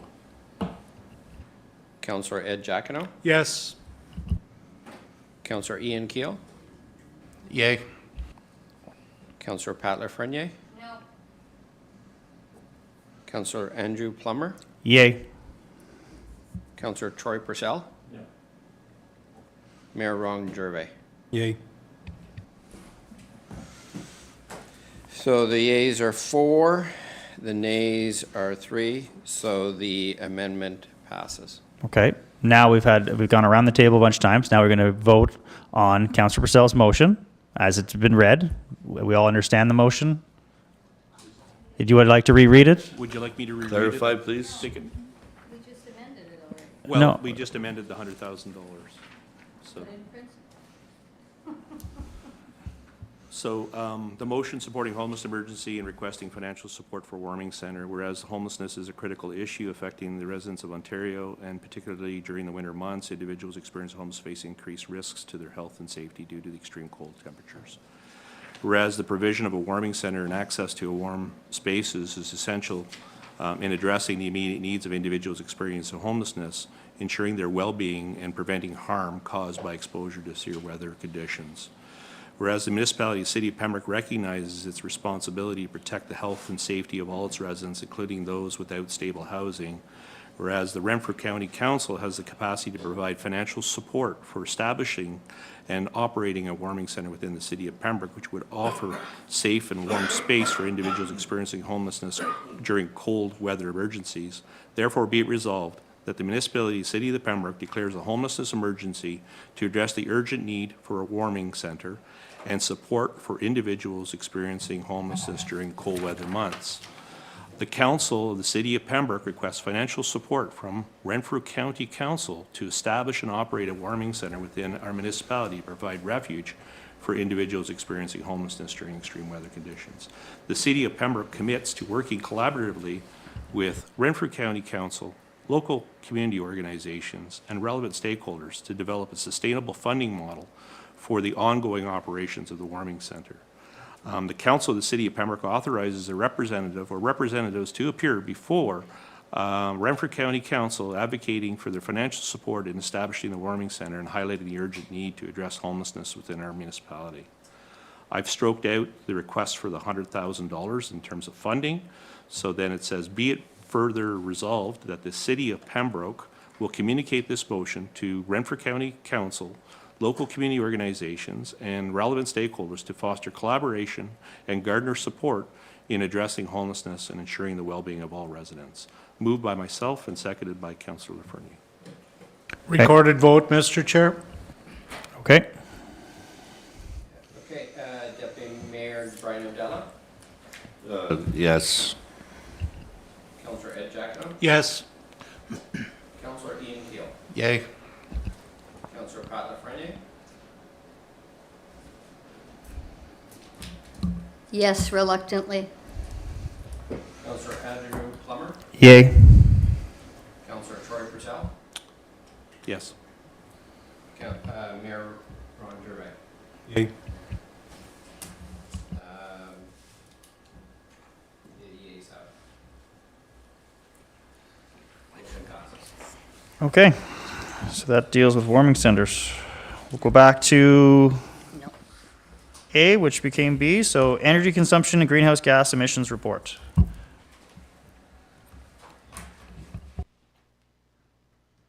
Mr. Unruh. So the county doesn't come forward with money, and there's no money? I'm sorry, I'm upset. Yes, bye.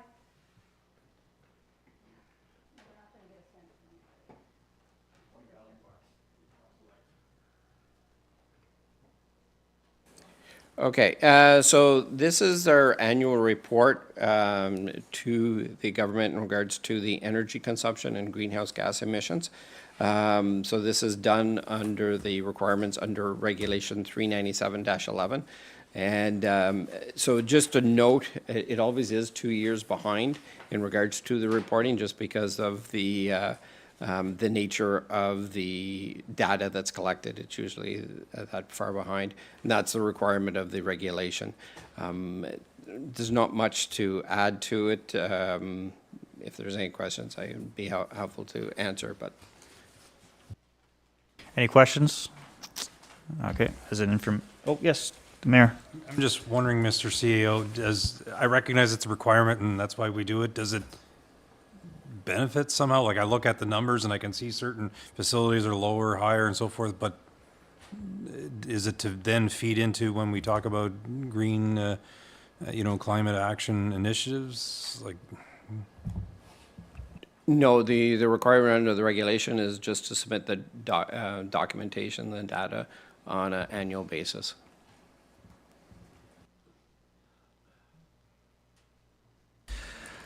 Right.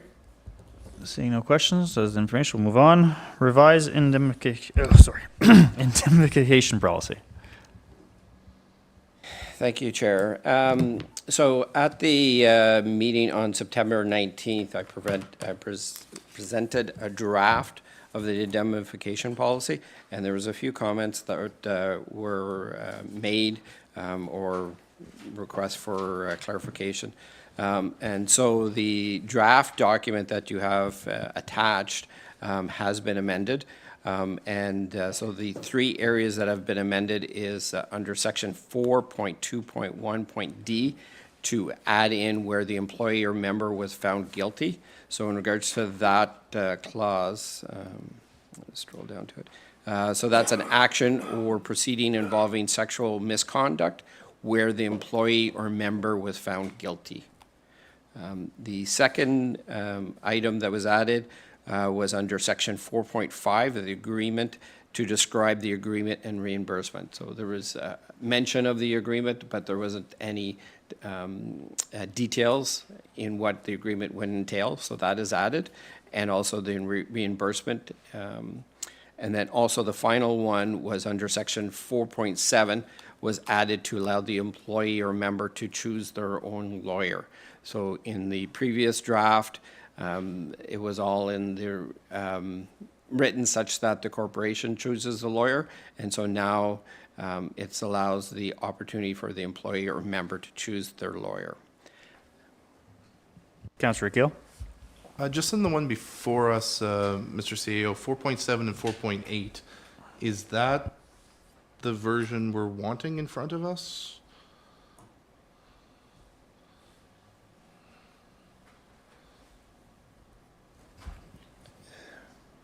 Is there a specific or? Well, so 4.7 still says the corporation shall have the right to select and retain the lawyer. And then 4.8 says the member may choose to retain their own lawyer. I'm just wondering if that's how those two go together. Yeah, we could clear up that language before we bring it forward at the next, yeah. But the idea is that the member can choose their lawyer, and then that's subject to the monetary. Correct, cap. yeah. Any other questions on that? As it will be presented at a later date, we will vote at a later date. Motion to adjourn. Councillor Keel, Councillor Purcell, those in favor? We are adjourned. Thank you.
Evening, everyone. I'd like to call this council meeting to order for October 17th, 2023.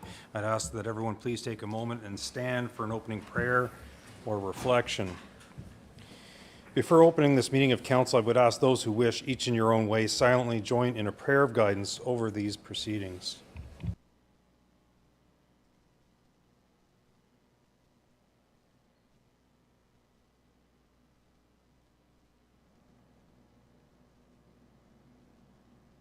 Thank you. Are there any disclosures of pecuniary interest in relation to the items that are on the agenda this evening? Seeing none, we will move into minutes. So I'd entertain a motion to approve the minutes of council regular meeting of council October 3rd, 2023. I have the deputy mayor and seconded by Councillor Purcell. Those in favor, and that is carried. Adopting minutes from committees. We have one this evening, Operations Committee, September 19th, 2023. I have Councillor Plummer, seconded by Councillor Keel. Those in favor, that is carried. Then we have receiving minutes from local boards. We have one this evening, Ottawa Valley Waste Management Board, May 11th, 2023. I have Councillor Plummer, seconded by Councillor Keel. Those in favor, that is carried. Turning ourselves to bylaws, we have 2023-76 official plan amendment for 852 Pembroke Street West. I have Councillor Jacquinot. Thank you, Your Worship. Moved by myself and seconded by Councillor Plummer that bylaw 2023-76 being a bylaw to authorize the adoption of amendment number 20 to the official plan 2016 of the City of Pembroke planning area be adopted and passed, and further that the said bylaw be signed by the mayor and the clerk, sealed with the seal of corporation, waiting your signature, Your Worship. Thank you.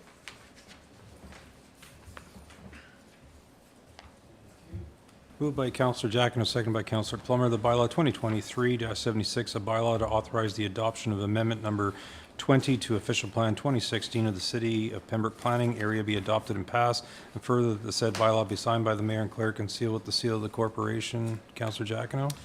Thank you, Your Worship. There's 2 pages here from Ms. Sorial. I'm not going to read it. The evening's lengthy as it is. But this deals with a property that was at 852 Pembroke Street West, owned by Gerald Bergeron. Mr. Bergeron has now moved his business to Laurentian Valley. And what he's doing with this particular business, he's going to turn it into housing units. So it'll be, again, more tax base for the City of Pembroke. Sorry to lose him as a business. I wish we could have talked him into building somewhere around the corner. However, that is not the point, and this will allow the bylaw to proceed. Thank you. Thank you. Call the question. Those in favor? And that is carried. Thank you. The next one is bylaw 2023-77, zoning bylaw amendment, same address. Councillor Keel.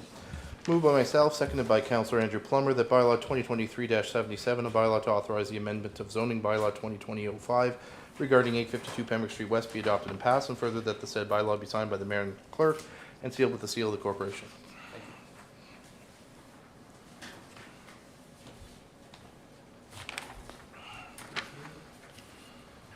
Councillor Keel, seconded by Councillor Plummer, that bylaw 2023-77, a bylaw to authorize the amendment of zoning bylaw 2020-05 regarding 852 Pembroke Street West be adopted and passed, and further that the said bylaw be signed by the mayor and clerk and sealed with the seal of the corporation. Councillor Keel. The prior bylaw that we just passed changed highway commercial to residential in the official plan. This does the same thing in the zoning bylaw. You call the question. Those in favor? That is carried. Next is 2023-78, a user fee bylaw amendment. Councillor Lafreniere. Moved by myself, seconded by Councillor Troy Purcell, that bylaw 2023-78, bylaw to amend bylaw 2023-44, a bylaw to establish fees and charges on persons for payment of municipal services, activities, and use of municipal property for the City of Pembroke be adopted and passed. And further, that the said bylaw be signed by the mayor and clerk and sealed with the seal of the corporation.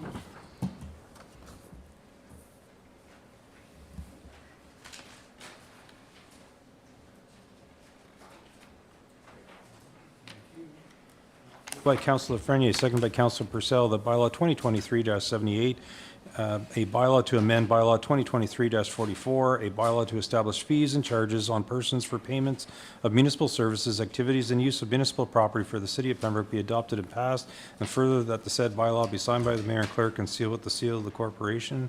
Councillor Lafreniere? This was covered earlier during the recreation meeting. Thank you. Call the question. Those in favor? And that is carried. Now moving to motions. The first we have is Resolution 2023-020, being the 7-in-7 Regional Housing Plan. Councillor Giacono. Thank you, Worship. Thank you, Your Worship, members of council. This one's fairly lengthy, but I think it has to be read thoroughly. Moved by myself and seconded by Councillor Plummer. Whereas during the October 13th, 2022 Eastern Ontario Wardens Caucus, known as EOWC, meeting, the caucus endorsed the 7-in-7 Regional Housing Plan vision statement as follows. The Eastern Ontario Wardens Caucus will commit to increase our share of rental supply by 7,000 units across Eastern Ontario within 7 years, and work in partnership with the federal and provincial governments, local municipalities, private sector, and non-profit sector. This will include a regional model that accounts for cost savings, local flexibility, and sustainability. This goal will be accomplished through joint procedural procurement and design, incentivization, municipal coordination, land use planning, long-term operational models, and leveraging partnerships. An innovative approach to funding, land use planning, engineering, inspection, and servicing will be required.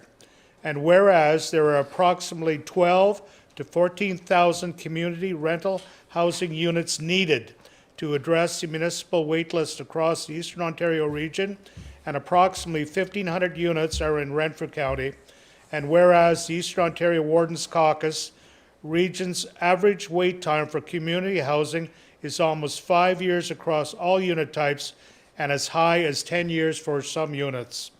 And whereas the Eastern Ontario Wardens Caucus is ready to take a regional leadership role with a bold plan to reduce the wait list and build a supply of community rental housing by developing the 7-in-7 Regional Housing Plan. And whereas the 7-in-7 plan will deliver 7,000 new affordable community rental units over 7 years, in addition to incentivizing an additional 21,000 attainable market rate units from the private and non-profit sectors for a total of 28,000 housing units. And whereas the province of Ontario has the goal of building 1.5 million homes across the province by 2031, and whereas collaboration, commitment, and contribution between the federal government of Canada, the province of Ontario, Indigenous governments, and private and non-profit sectors are key to tackle regional housing projects. Therefore, be it resolved that the Council of the Corporation of the City of Pembroke is committed to fulfilling the goals of the Eastern Ontario Wardens Caucus 7-in-7 Regional Housing Plan. And further, that Council urges all orders of government, private and non-profit partners to fill the housing gap by collaborating, innovating, and investing in filling the rural housing gap. And that this resolution be forwarded to the Right Honourable Prime Minister of Canada, the Honourable Premier of Ontario, the Honourable Provincial Minister of Municipal Affairs and Housing, the Honourable Provincial Associate Minister of Housing, the Federation of Canadian Municipalities, known as FCM, the Association of Municipal Ontario, known as AMO, the Rural Ontario Municipal Association, known as ROMA, and the Eastern Ontario Wardens Caucus, known as Eastern EOWC. Waiting your signature, Your Worship. Thank you, and thank you, Councillor Giacono. With the indulgence of council, I'm not going to reread this lengthy resolution, but rather would, after you have an opportunity to have your drink of water, if you would like to speak to this one, Councillor Giacono. Mr. Mayor, members of council, fairly straightforward. There's a lack of housing right across the country. And this initiative shows some leadership on behalf of the Eastern Ontario Wardens Caucus in conjunction with this council to proceed to endorse that this needs to happen. And it needs to happen at all levels, from federal, provincial, municipal, and with private sector contractors, et cetera, nonprofit. Thank you. Thank you. I'll call the question. Those in favor? And that is carried. Next is Resolution 2023-021 regarding Ontario Regulation 28409. Deputy Mayor. Thank you, Your Worship. Moved by myself, seconded by Councillor Andrew Plummer. Whereas Section 290 of the Ontario Municipal Act, SO 2001 C25, as amended, requires a municipality to prepare and adopt a yearly budget, including estimates of all sums required during the year for the purpose of the municipality, and whereas Regulation 284/09 S1 allows a municipality to exclude amortization, post-employment benefits, solid waste landfill closure, and post-closure expenses from the estimated expenses in the yearly budget, and whereas Ontario Regulation 284/09 requires a municipality that excludes expenses as per S.1, to report the excluded expenses and an estimate of the change in the accumulated surplus and the projected impact on the future tangible capital asset funding requirements, and whereas the City of Pembroke 2023 budget excluded amortization, post-employment benefits, solid waste landfill closure, and post-closure expenses, and an estimate of the change in the accumulated surplus and the projected impact on the future tangible capital asset funding requirements is reported as follows. Accumulated surplus per financial report as at December 31st, 2023, $162,940,740. Net projected increase, $7,901,717. Accumulated surplus, adjusted full accrual accumulated surplus at December 31st, 2023, $170,634,876. Be it resolved that the Corporation of the City of Pembroke adopts a report estimating the adjusted accumulated surplus for 2023 to be $170,634,876. Thank you, and as I said last time, with the indulgence of council, if we, my plan is not to reread it. You've done an excellent job, Deputy Mayor, reading it. Did you wish to provide comment about this one? Yes, Your Worship. This was dealt with earlier during the Treasurer's presentation. It's a standard item that comes up every year for financial, provincial, and accounting requirements. You call the question. Those in favor, and that is carried.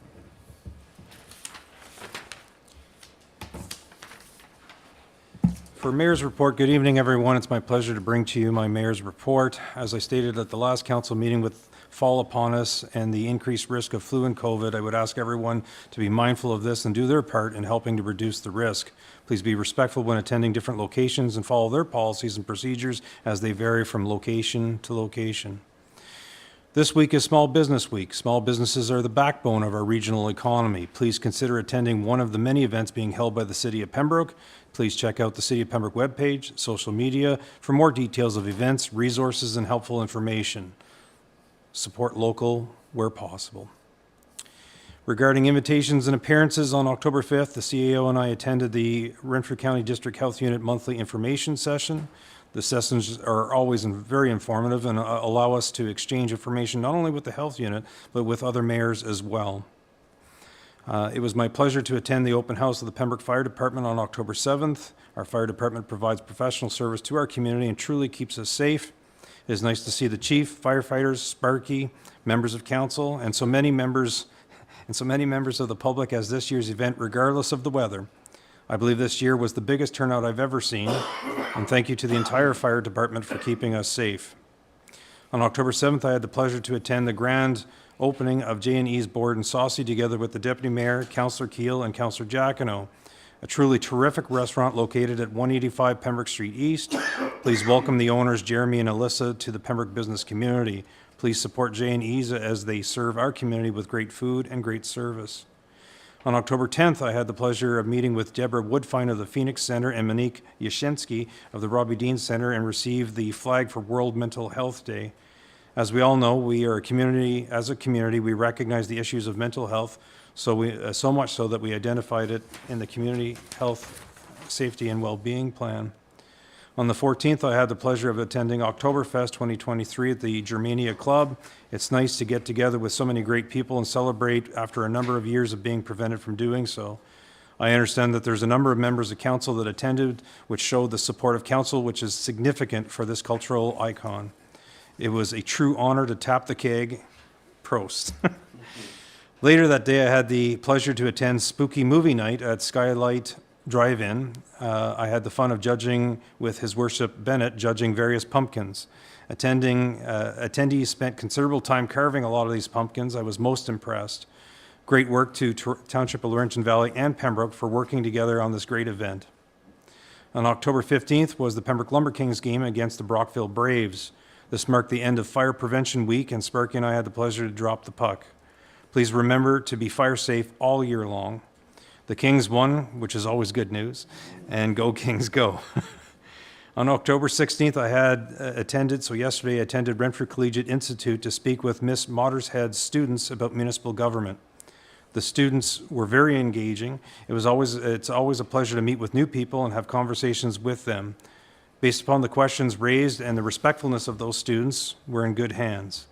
I ensured that I spoke with them about the numerous engaging careers in the municipal sector while I was there, as we know that there's certainly a number of vacancies in our municipal world. As always, stay safe and be kind to one another. Notices of motion. Deputy Mayor? I have one. Notice of motion for the next council meeting for the City of Pembroke to issue an expression of interest, other words known as EOI, for firms interested in a public-private partnership, P3, with the City of Pembroke for a multi-sports facility / recreation hub. Thank you. Are there any other notices of motion? Seeing none, councillor updates. Councillor Plummer and then Councillor Frenier. Thank you, Worship.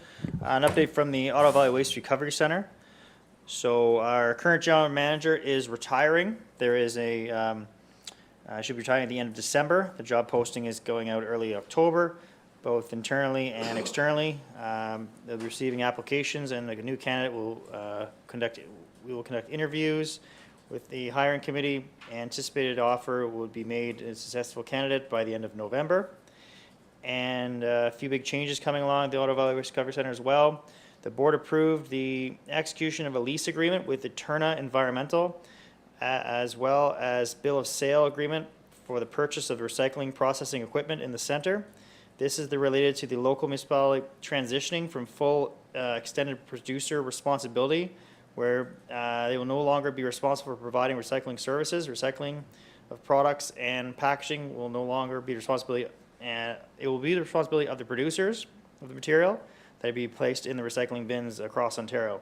The lease agreement will start prior to the transition date of March 2025, with Eterna will take over the recycling facility operations at the Ottawa Valley Waste Recovery Center.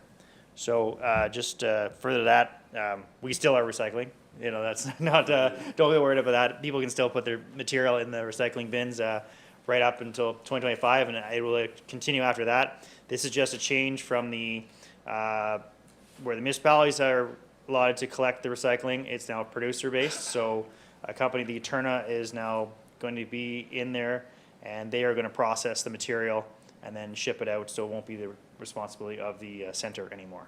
So, but the idea is for them to hire the employees that are currently working there, so hopefully there's not too much layoffs as well that way, and just hopefully continue service as usual. Thanks. Okay, thank you. Councillor Frenier? Just a few. This is sort of on a personal note, but just to remind everyone that to sign your organ donor cards.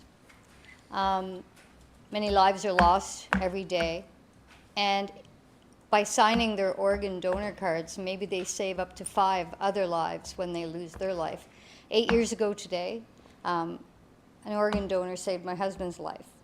So I just want to remind everybody how important that is. As I sat in the waiting room waiting for him to come out, I met 4 other families who are benefiting from the generosity of that one donor as well. So I just want to remind you, generally fall is the time of year that they go and advocate. So the next time you're renewing your license, please say yes as your organ donor. A little lighter note. This Friday night got you in mind, and I know the Deputy Mayor might have been going to speak to this because he's a big supporter, and it's a wonderful store. They do so much for our vulnerable. They collect clothes from the community and often give it away to our most vulnerable. And at this time of year, they're really looking for men's clothing, men's outerwear. And I did drop off some things down there, but not enough for the people that need it. But they are having a big fundraiser this Friday night at Fitzy's Sports Bar from 7 till 1 a.m., and that's on Peter Street. And I promised that I would advertise it. I know Deputy Mayor's been sharing it on Facebook, and so have I. And one final mention, I sit on the Health Committee with Councillor Purcell. A new initiative, and I meant to bring it up earlier tonight in the discussions, an initiative of the paramedics, boots on the ground. Those that know how many vulnerable are in our community that are finding individuals camping outdoors. They have set up now in the county a mobile outreach program where they will travel through the county and find these individuals that are living outside or along the trail, and they will just do checkups, make sure that they're doing well, that they have no immediate needs for health, medical attention. And I mean, it's a Band-Aid, but it's something. And I did bring it up at the last meeting that, we need something in the city too, and maybe they'd consider that, but they did defer it as well to the Social Service Committee. But they are trying, and they are identifying that there is an issue, and I really appreciate the efforts, again, of our paramedics. Thank you. Councillor Keel? Thank you, Your Worship. I'm not going to repeat at length everything that you said. I did see you at the Fire Department Open House, which was a tremendous event, and if you missed it this year or in past years, I strongly encourage it's just a lot of fun, and it's an opportunity to meet with our fire fighting team.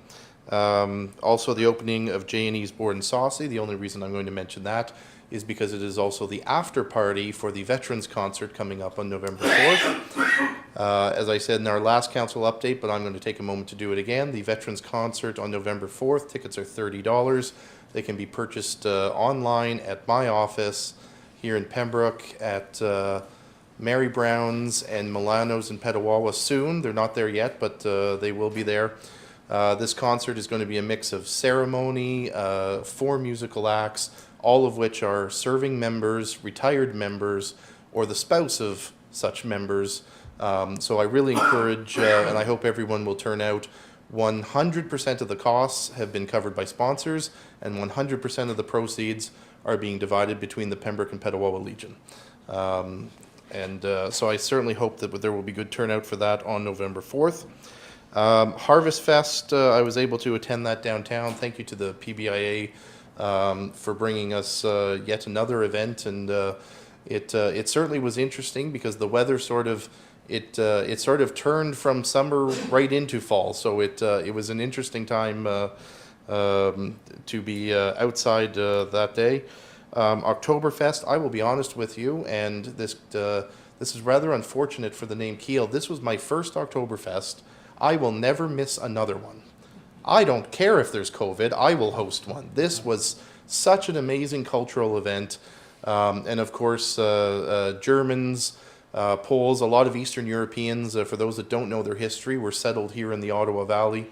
And so to have a cultural event that is that much fun, and I know Ulrich's supplied the food, which was absolutely phenomenal.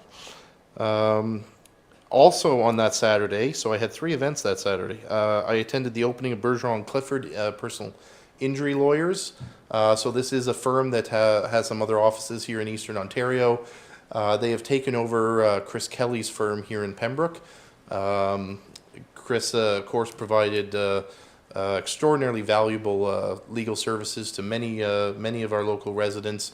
Robert Murphy, also a local son here of Pembroke. He's going to be the main lawyer here in Pembroke. So I encourage everyone, if you have a personal injury result, to give them a thought. Got You in Mind fundraiser, I will be there. I'll let the deputy mayor talk more about it because I'm sure he is. But I'm absolutely going to be there, and I hope everyone in Pembroke will attend. And in terms of the festival hall update, which I keep forgetting this is a touchscreen, the Enos sisters are coming up tomorrow night at Festival Hall. There's still tickets left. Then on Thursday, this is a busy week, Anvil is in town, and I believe that is a rock band. And after that, Saturday, October 21st, I know everyone will want to check out the Pembroke Symphony Orchestra Saxophone Extravaganza. On the 28th, Susan Glukark, Juno winning. Susan Glukark is in town. I have my tickets already for that, and I know tickets to that they are going quickly as that date approaches. And I will dip slightly into November just because of the council calendar. Ryan Belleville, a comedian, is here on November 3rd. The Veteran Concert is on November 4th. So there is lots going on at Festival Hall. We are certainly in full swing for the fall, and the calendar is already going all the way to next junior worship. We have things booked. So I certainly hope everyone will come out and support our local Festival Hall. Good stuff. Deputy Mayor? Thank you, Your Worship. From the PBA desk, Small Business Week Social this Friday from 5 till 7 at the Madawaska Coffee Bar downtown, and Square Timber Brewing will be there also. So if you want to drop in and say hello to the fellow businesses in the community, that's from 5 till 7. And then one of the most popular events that PBA always have is the pumpkin treats on Saturday, the 28th of October. I know the mayor's excited for that event. 11 a.m. till 2 p.m. and there'll be trick-or-treating at participating businesses, pumpkin craft in the Shamrock Park.